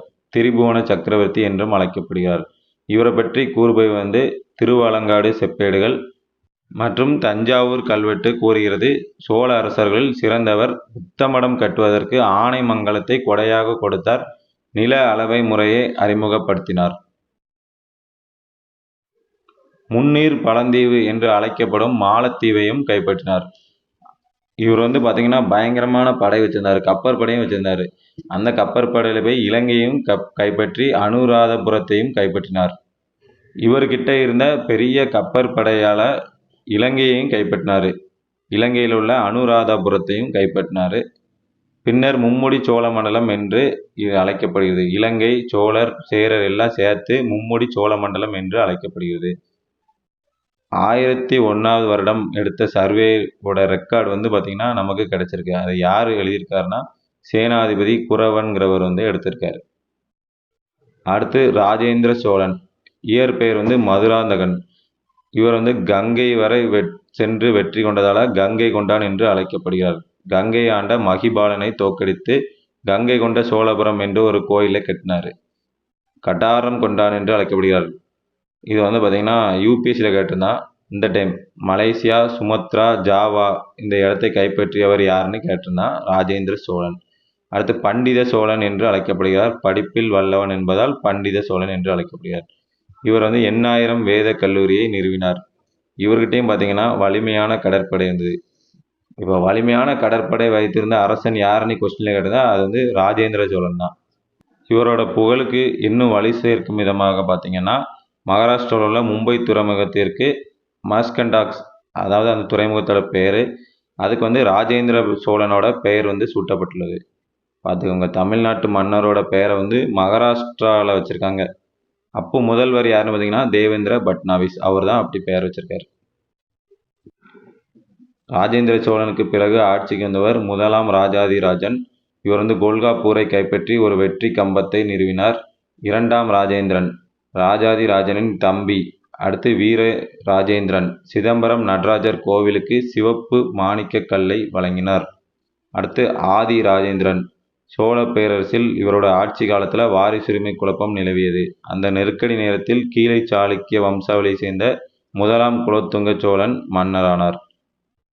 முதலாம் குலோத்துங்க சோழன் வந்து வேற யாரும் கிடையாது, தாய் வழி வந்தவர். ராஜராஜ சோழனுக்கு வந்து 2 பசங்க. ஒருத்தர் வந்து மகள் குந்தவை, இன்னொருத்தர் வந்து ராஜேந்திரன். மகள் குந்தவைக்கு ஒரு பையன் ராஜ நரேந்திரன் ஒரு பையன் பிறக்கிறான். ராஜேந்திர சோழனுக்கு அம்மங்கந்தேவினி ஒரு பெண். ஸோ அவங்க 2 பேருக்கும் கல்யாணம் பண்ணி அவங்களுக்கு ஒரு குழந்தை பிறக்குது. அவங்க தான் குலோத்துங்க சோழன். இப்படி தாய் வழி வந்தவங்க வந்து ஆட்சி செய்ததுனால அதாவது குந்தவையை வந்து ஒரு சாளுக்கிய மன்னனுக்கு ராஜராஜ சோழன் வந்து கல்யாணம் பண்ணி கொடுக்குறாரு. ஸோ சாளுக்கிய சோழ வம்சம் வந்து ஆட்சி வந்து தொடருது. இவரோட இயற்பெயர் வந்து ராஜேந்திர சாளுக்கியன். சோழ சாளுக்கிய மரபை தோற்றுவித்தவர். சோழ நாட்டின் பாதுகாப்பும் அமைதியும் மேலானது என்று கூறினார். அதாவது அடுத்த நாட்டை கைப்பற்றுவதோட சோழ நாட்டின் பாதுகாப்பும் அமைதியுமே மேலானது என்று கூறினார். எந்த ஒரு பிரச்சனைக்கும் பார்த்தீங்கன்னா சமரசத்தின் மூலம் மறுசீரமைப்பு என்பதை குறிக்கோள் மற்றும் கொள்கையாக வைத்திருந்தார். Policy of reconciliation and reconstruction.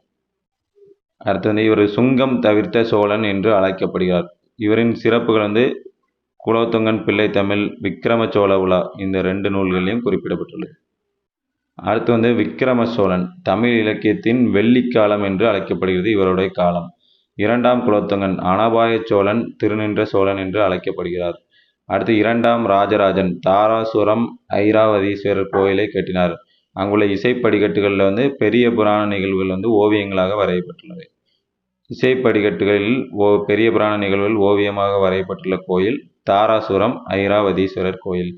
அடுத்து 3ஆம் குலோத்துங்கன் திரிபுவன வீரதேவன் திரிபுவனத்தில் கம்பகரேஸ்வரர் கோயிலை கட்டினார். பாண்டியரை வென்றதற்காக இந்த கோயிலை கட்டினார்.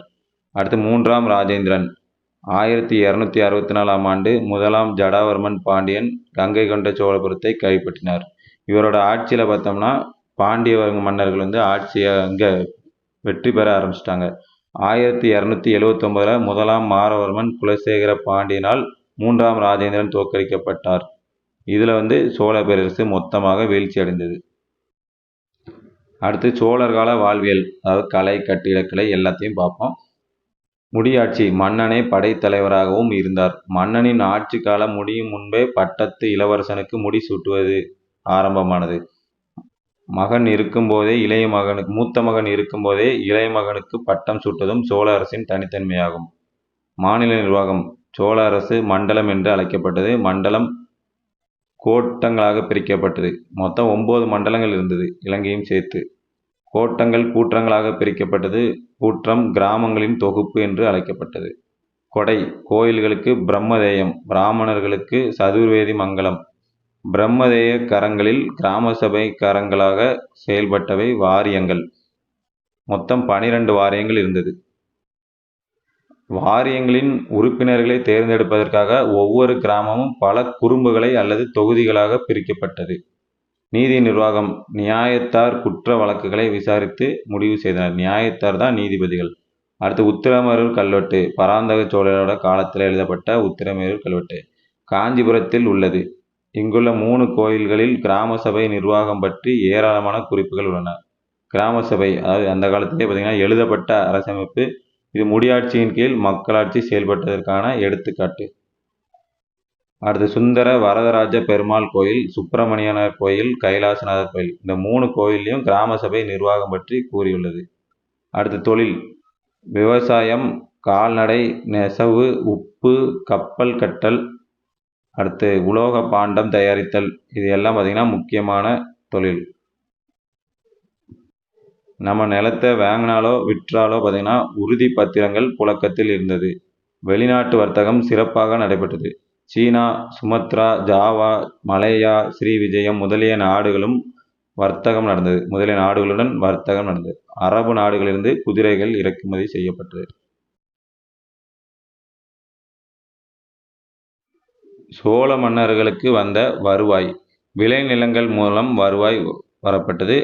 விளைநிலங்களுக்கு வரி விதிக்கப்பட்டு வரி வசூலிக்கப்பட்டது. வரியில்லா நிலங்கள் இறையிலி மற்றும் தரமிலி என்று அழைக்கப்பட்டது. இது பிராமணர்களுக்கு கொடுக்கப்பட்டு அவங்களுக்கு வந்து வரியே வேண்டான்னு சொல்லப்பட்டது.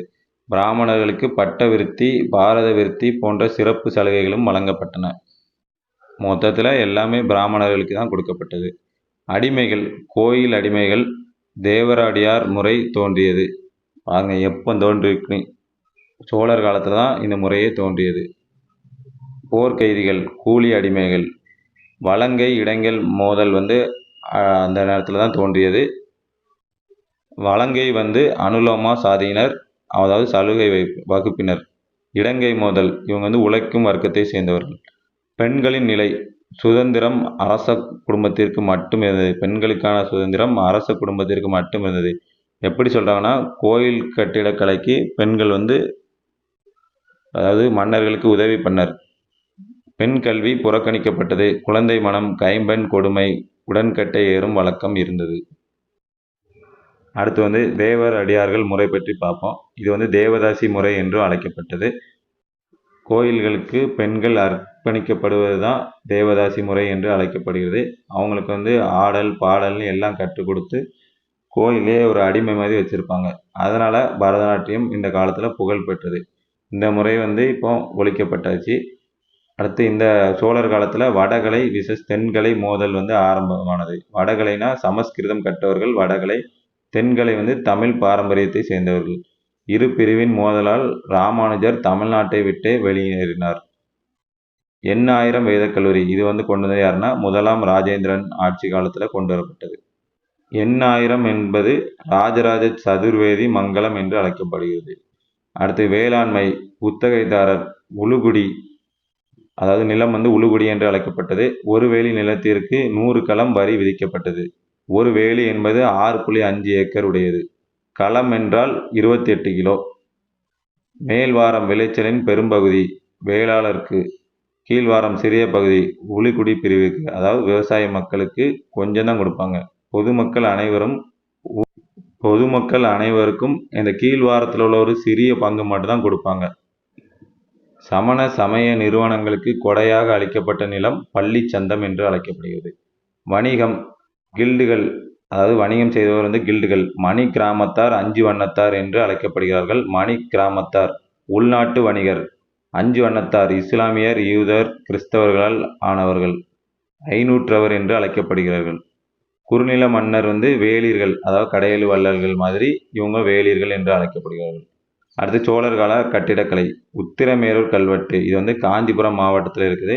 உத்திரமேரூர் சதுர்வேதி மங்கலம் என்று அழைக்கப்படுகிறது. குடவோலை முறை பற்றி கூறுகிறது. கிராமம் வந்து 30 பிரிவுகளாக பிரிக்கப்பட்டிருந்தது. ஆண்கள் மட்டுமே வாக்களிக்க முடியும். அதுவும் சொத்தும் சொந்த வீடும் கண்டிப்பாக இருக்க வேண்டும். புக்லேயும் யூடியூப்லேயும் நிறைய பேர் சொல்லியிருப்பாங்க இந்த முறையை பார்த்து. அந்த காலத்தில் ஜனநாயகம் ரொம்ப செழிப்பாக இருந்தது. அப்படிலாம் ஒன்றும் கிடையாது. உயர் சாதி மக்களுக்கு மட்டும்தான் ஓட்டு போடும் உரிமையும் சொத்து இருக்கவங்களுக்கு மட்டும்தான் கொடுப்பாங்க. மற்றபடி எல்லாருக்கும் கொடுக்க மாட்டாங்க. இப்போ தான் பார்த்தீங்கன்னா ஜனநாயக நாடு, எல்லாருக்குமே ஓட்டு போடுற உரிமை, சொத்து வாங்குகிற உரிமை, விற்கிற உரிமைன்னு எல்லாம் இருக்குது. அந்த காலத்தில் வெறும் புகழுக்கும் கற்பனையில் வாழ்கிறதுக்கு மட்டும்தான் எழுதி வச்சுருந்தாங்க. அடுத்து வந்து தஞ்சாவூர் பெருவுடையார் கோயில். இது வந்து முதலாம் ராஜராஜ சோழனால் கட்டப்பட்டது. 1003 1010 வரை 7 வருடங்கள் கட்டி முடிக்க 7 வருடங்கள் ஆனது. இந்த கோயிலோட விமானம் வந்து மொத்தம் 80 டன். இந்த கோயிலோட உயரம் 216 அடி. கருவறையின் வெளிச்சுவரில் லட்சுமி, விஷ்ணு, அர்த்தநாதீஸ்வரர், பிச்சாடனார் போன்றவர்களின் உருவங்கள் உள்ளது. பிச்சாடனார் என்பது சிவன் வந்து பிச்சை ஏற்கும் உருவத்தில் உள்ள சிலை. சிற்பம், நடன மங்கையுடன் இசைக்கலைஞர்கள் இருந்த மாதிரி சிற்பங்கள் உள்ளன. ராசராசன் தக்கான மேரு, அதாவது தென்னிந்தியாவின் இமயமலை என்று அழைக்கப்படுகிறது. பிரகதீஸ்வரம் என்று மராத்தியர்களால் பெயர் சூட்டப்பட்டது. அவர் வந்து பெருவுடையார்னு தான் பேர் வச்சிருக்காரு. மராத்தியர்கள் வந்து பிரகதீஸ்வரர் கோயில் அப்படின்னு பேர் வச்சிருக்காங்க. இந்த கோயிலோட 1000 ஆண்டு விழா 2010 செப்டம்பர் மாதம் 25ஆம் தேதி கொண்டாடப்பட்டது. ஓவியம். முதலாம் ராஜராஜன் மற்றும் அவரது மனைவி சிவனை வணங்குவது போன்ற ஓவியம் உள்ளது. ராஜராஜ சோழன் வந்து சிவபாத சேகரன் என்று அழைக்கப்படுகிறார். அதாவது சிவனுடைய பாதங்களை பின்பற்றியவர் என்று அழைக்கப்படுகிறார். அடுத்து பார்க்க போகிற கோயில் வந்து கங்கை கொண்ட சோழபுரம். இந்த கோயிலுக்கு ஒரு கதை இருக்குது. அது உண்மையாக என்னன்னு தெரில. நீங்கள் பொன்னியின் செல்வன் படத்தில் கூட பார்த்துருப்பீங்க. ராஜராஜ சோழன் எப்படி இறந்தார்னே தெரியாது. ஸோ ராஜேந்திர சோழன்ட்ட வந்து அங்கே இருந்த புரோகிதர்கள் எல்லாம் போய் இந்த கோயிலில் ஒரு சாபம் இருக்குன்னு சொல்லி இங்கேருந்து ஆட்சி பண்ணக்கூடாது அப்படின்னு சொல்லி கங்கை கொண்ட சோழபுரத்தில் ஒரு கோயிலை கட்டி அங்கேருந்து ஆட்சி செய்வார். வட இந்தியாவின் வெற்றியை கொண்டாடுவதற்காக இந்த கோயிலை கட்டினார். விமானம் வந்து 110 அடி. சோழ அரசர்கள் முடிசூட்டும் இடம். அங்கே வந்து முடிசூட்டினா மன்னர்களுக்கு ஆபத்துன்னு சொல்லி இங்கே வந்து முடிசூட்டுவாங்க எல்லாரும். சோழ கங்கம் என்ற பாசன ஏரியை கட்டினார். இது வந்து ஜலமய ஜெயஸ்தம்பம் என்று அழைக்கப்படுகிறது. அதாவது நீர்த்தூண். நீரில் கிடைத்த வெற்றியின் நினைவாக எழுப்பிய தூண். கருவறையின் வெளிப்புற சுவரில் வந்து அர்த்தநாதீஸ்வரர், துர்கா, விஷ்ணு, சூரியன், கண்டேச அனுக்கிரக மூர்த்தி ஆகியோரின் சிலை வைக்கப்பட்டுள்ளது. அடுத்து தாராசுரம் ஐராவதீஸ்வரர் கோயில். இது வந்து 2ஆம் ராஜராஜ சோழனால் கட்டப்பட்டது. மொத்தம் 3 கோயில் தான் ஃபேமஸான கோயில். ஒன்று வந்து 1ஆம் ராஜராஜ சோழன், 2வது ராஜேந்திர சோழன், அடுத்து 2ஆம் ராஜராஜ சோழன். கருவறை சுவரில் பெரிய புராண நிகழ்வுகள் ஓவியங்களாக வரையப்பட்டுள்ளது. நாயன்மார்களின் ஒருவரான சுந்தரரின் சுவரோவியம் உள்ளது. அரசின் நிர்வாகத்தில் சேக்கிழாரின் செல்வாக்கு பெற்றிருந்ததை இந்த ஓவியம் கூறுகிறது. சேக்கிழார் பார்த்தீங்கன்னா எவ்வளோ ஃபேமஸான புலவராக இருந்திருக்காருன்னு தெரியுது. இக்கோவிலில் நாகரம், திராவிடம், வேசரம் ஆகிய 3 கலைப்பாணிகள் உள்ளது. அதாவது நாகரம் வட இந்தியாவை சேர்ந்தது, நாகரமும் வேசரமும் வட இந்தியாவை சேர்ந்தது, திராவிடம் தமிழ்நாட்டை சேர்ந்தது. இந்த 3 கலைப்பாணியும் இந்த தாராசுரம் ஐராவதீஸ்வரர் கோயிலில் இருந்தது. கேட்பாங்க 3 கலைப்பாணியும் சேர்ந்த கோவில் எதுனா தாராசுரம் ஐராவதீஸ்வரர் கோயில். அது சக்கரங்களை அமைத்து தேரை இழுப்பது போன்று கல் தேர் அமைக்கப்பட்டுள்ளது. சோழர் காலத்தில் இருந்த சில புலவர்கள்: சேக்கிழார் பெரிய புராணத்தை எழுதியவர், ஜெயங்கொண்டார் கலிங்கத்து பரணி எழுதியவர், ஒட்டக்கூத்தர் மூவருலாவை இயற்றியவர், குலோத்துங்க சோழன் பிள்ளைத்தமிழ் அதாவது குலோத்துங்க சோழன் பிள்ளைத்தமிழ் தக்காய பரணியை பாடியவர், அமிர்த சாகரர் யாப்பெரும் கலங்காரியை, புத்தமித்திரர் வீர சோழியம் நூலை இயற்றியவர், பில்கணர் விக்கிரமங்க சரிதம் என்னும் நூலை இயற்றியவர். சோழர்கள் வந்து பாண்டியர்கள்ட்ட தோற்று போனாங்க. பாண்டியர்கள் வந்து மாலிக் கஃபூர்கிட்ட தோற்று போனாங்க. மாலிக் கஃபூர் வந்து இஸ்லாமியர் ஆட்சியை மதுரையில் தோற்றுவித்தார். மதுரையில் வந்து மொத்தம் 3 சுல்தான்கள் ஆட்சி செஞ்சாங்க. முதல் சுல்தான் வந்து ஜலாலுதீன் ஹசன் ஷா, அடுத்து நஸ்ருதீன் முகமது, அடுத்து முபாரக் சானி 3 சுல்தான்கள் ஆட்சி செஞ்சாங்க. இந்த இஸ்லாமியர் ஆட்சி பிடிக்காதனால விஜயநகர பேரரசரான புக்கரின் மகன் குமார கம்பனர் தமிழ்நாட்டின் மீது படையெடுத்தார். படையெடுத்து மட்டும் இல்லாமல் மதுரையை கைப்பற்றி மதுரை சுல்தானியத்தை முடிவுக்கு கொண்டு வந்தார். வடக்க தான் பார்த்தீங்கன்னா ஃபுல்லாக இஸ்லாமியர் ஆட்சி ஸ்ட்ராங்காக இருந்தது, தெற்க வந்து ஸ்ட்ராங்காக இல்லை. ஸோ விஜயநகர பேரரசு வந்து ஈஸியாக தோற்கடிச்சிட்டாங்க. இன்னும் சில பேர் வந்து ஒரு குறுநில மன்னர்கள் தமிழ்நாட்டை ஆட்சி செஞ்சாங்க. அது யாருன்னா சம்புவராயர்கள். இவங்க வந்து தொண்டை மண்டலத்தை சேர்ந்தவர்கள். முக்கியமான மன்னர் வந்து ராஜ நாராயணன், ராஜ கம்பீரன் என்று அழைக்கப்படுகிறார். இவரோட ஆட்சி வந்து ராஜ கம்பீர ராஜ்யம் என்று அழைக்கப்பட்டது. குமார கம்பனர் 1363 சம்புவராயர்களையும் தோற்கடிச்சிட்டாரு. அதாவது தென்னாட்டின் மீது படையெடுத்து வரும்போது இந்த தொண்டை மண்டலத்தையும் கைப்பற்றிட்டார். விஸ்வநாத நாயக்கர் மதுரையில் நாயக்கியத்தை தோற்றுவித்தார். இப்படி தமிழ்நாடு வந்து இப்போ விஜயநகர ஆட்சிக்கு கீழே வந்துவிட்டது. கிருஷ்ணதேவராயர் ஆட்சியில் 5 நிர்வாக பகுதிகள் மொத்தம் இருந்தது. ஒன்று வந்து சந்திரகிரி ராஜ்யம், அடுத்து தொண்டை மண்டல ராஜ்யம், திருவதிகை ராஜ்யம், சோழ ராஜ்யம், மதுரை ராஜ்யம். தமிழ்நாட்டை வந்து 5 பிரிவாக பிரித்துள்ளனர். தமிழகம் 5 நாயக்கங்களாக பிரிக்கப்பட்டது. மதுரை, தஞ்சாவூர், காஞ்சி, வேலூர், செஞ்சி. நாயங்கரா முறை என்று இது அழைக்கப்பட்டது. கிராமங்கள் வந்து ஆயக்கர் முறையால் ஆட்சி செய்யப்பட்டது. யாரெல்லாம் பார்த்தோம்னா போமையில் இவங்க வந்து நீதி நிர்வாகி, கர்ணம் பதிலாளர் அதாவது பரம்பரை பதவி விஏஓ. இப்போ இந்த கர்ணம் பதவியை வந்து எம்ஜிஆர் தான் ஒழிச்சார். இப்போ உள்ள விஏஓ மாதிரி கர்ணம். தலையாரி கிராமத்தின் பாதுகாவலர், தோட்டி பயிர் பாதுகாவலர், நீர்க்கந்தி பாசன பொறுப்பாளர். விஜயநகர பேரரசு ஆட்சி காலத்தில் தான் தமிழ்நாட்டில் வந்து மண்டபங்கள் கட்டும் கலை, கோபுரங்கள் கட்டும் கலை எல்லாமே தொடங்கியது. இது வந்து நமக்கு ஹிஸ்ட்ரியிலே பார்த்துட்டோம், இருந்தாலும் நம்ம வந்து இன்னொரு டைம் சொல்கிறோம். விஜயநகர ஆட்சியில் வரி 10ல் 9 பங்கு வந்து மன்னருக்கு கொடுக்கணும் அப்படின்னு ஒரு விதி இருந்ததாக நுனிஸ் வந்து சொல்கிறாரு. திருமண வரியும் உண்டு. சாளுவ திம்மர் இந்த வரியை நீக்கினார். நாயக்கர் கால இலக்கியங்கள் 96 வகை சிற்றிலக்கியங்கள் வந்து இந்த நாயக்கர் காலத்தில் தான் இயற்றப்பட்டது. சிற்றிலக்கியம் பிரபந்தம் என்று அழைக்கப்பட்டது.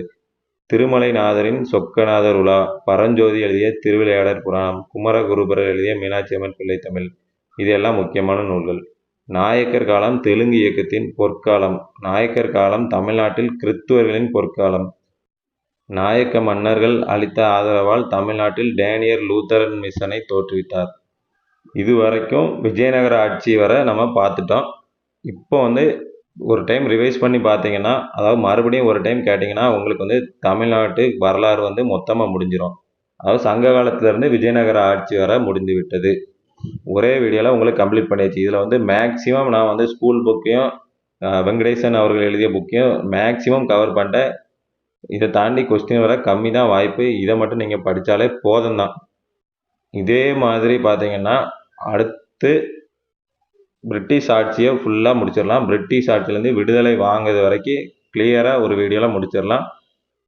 மொத்தமாக 2 வீடியோவில் தமிழ்நாட்டோட வரலாறை மொத்தமாக முடிச்சிடலாம்.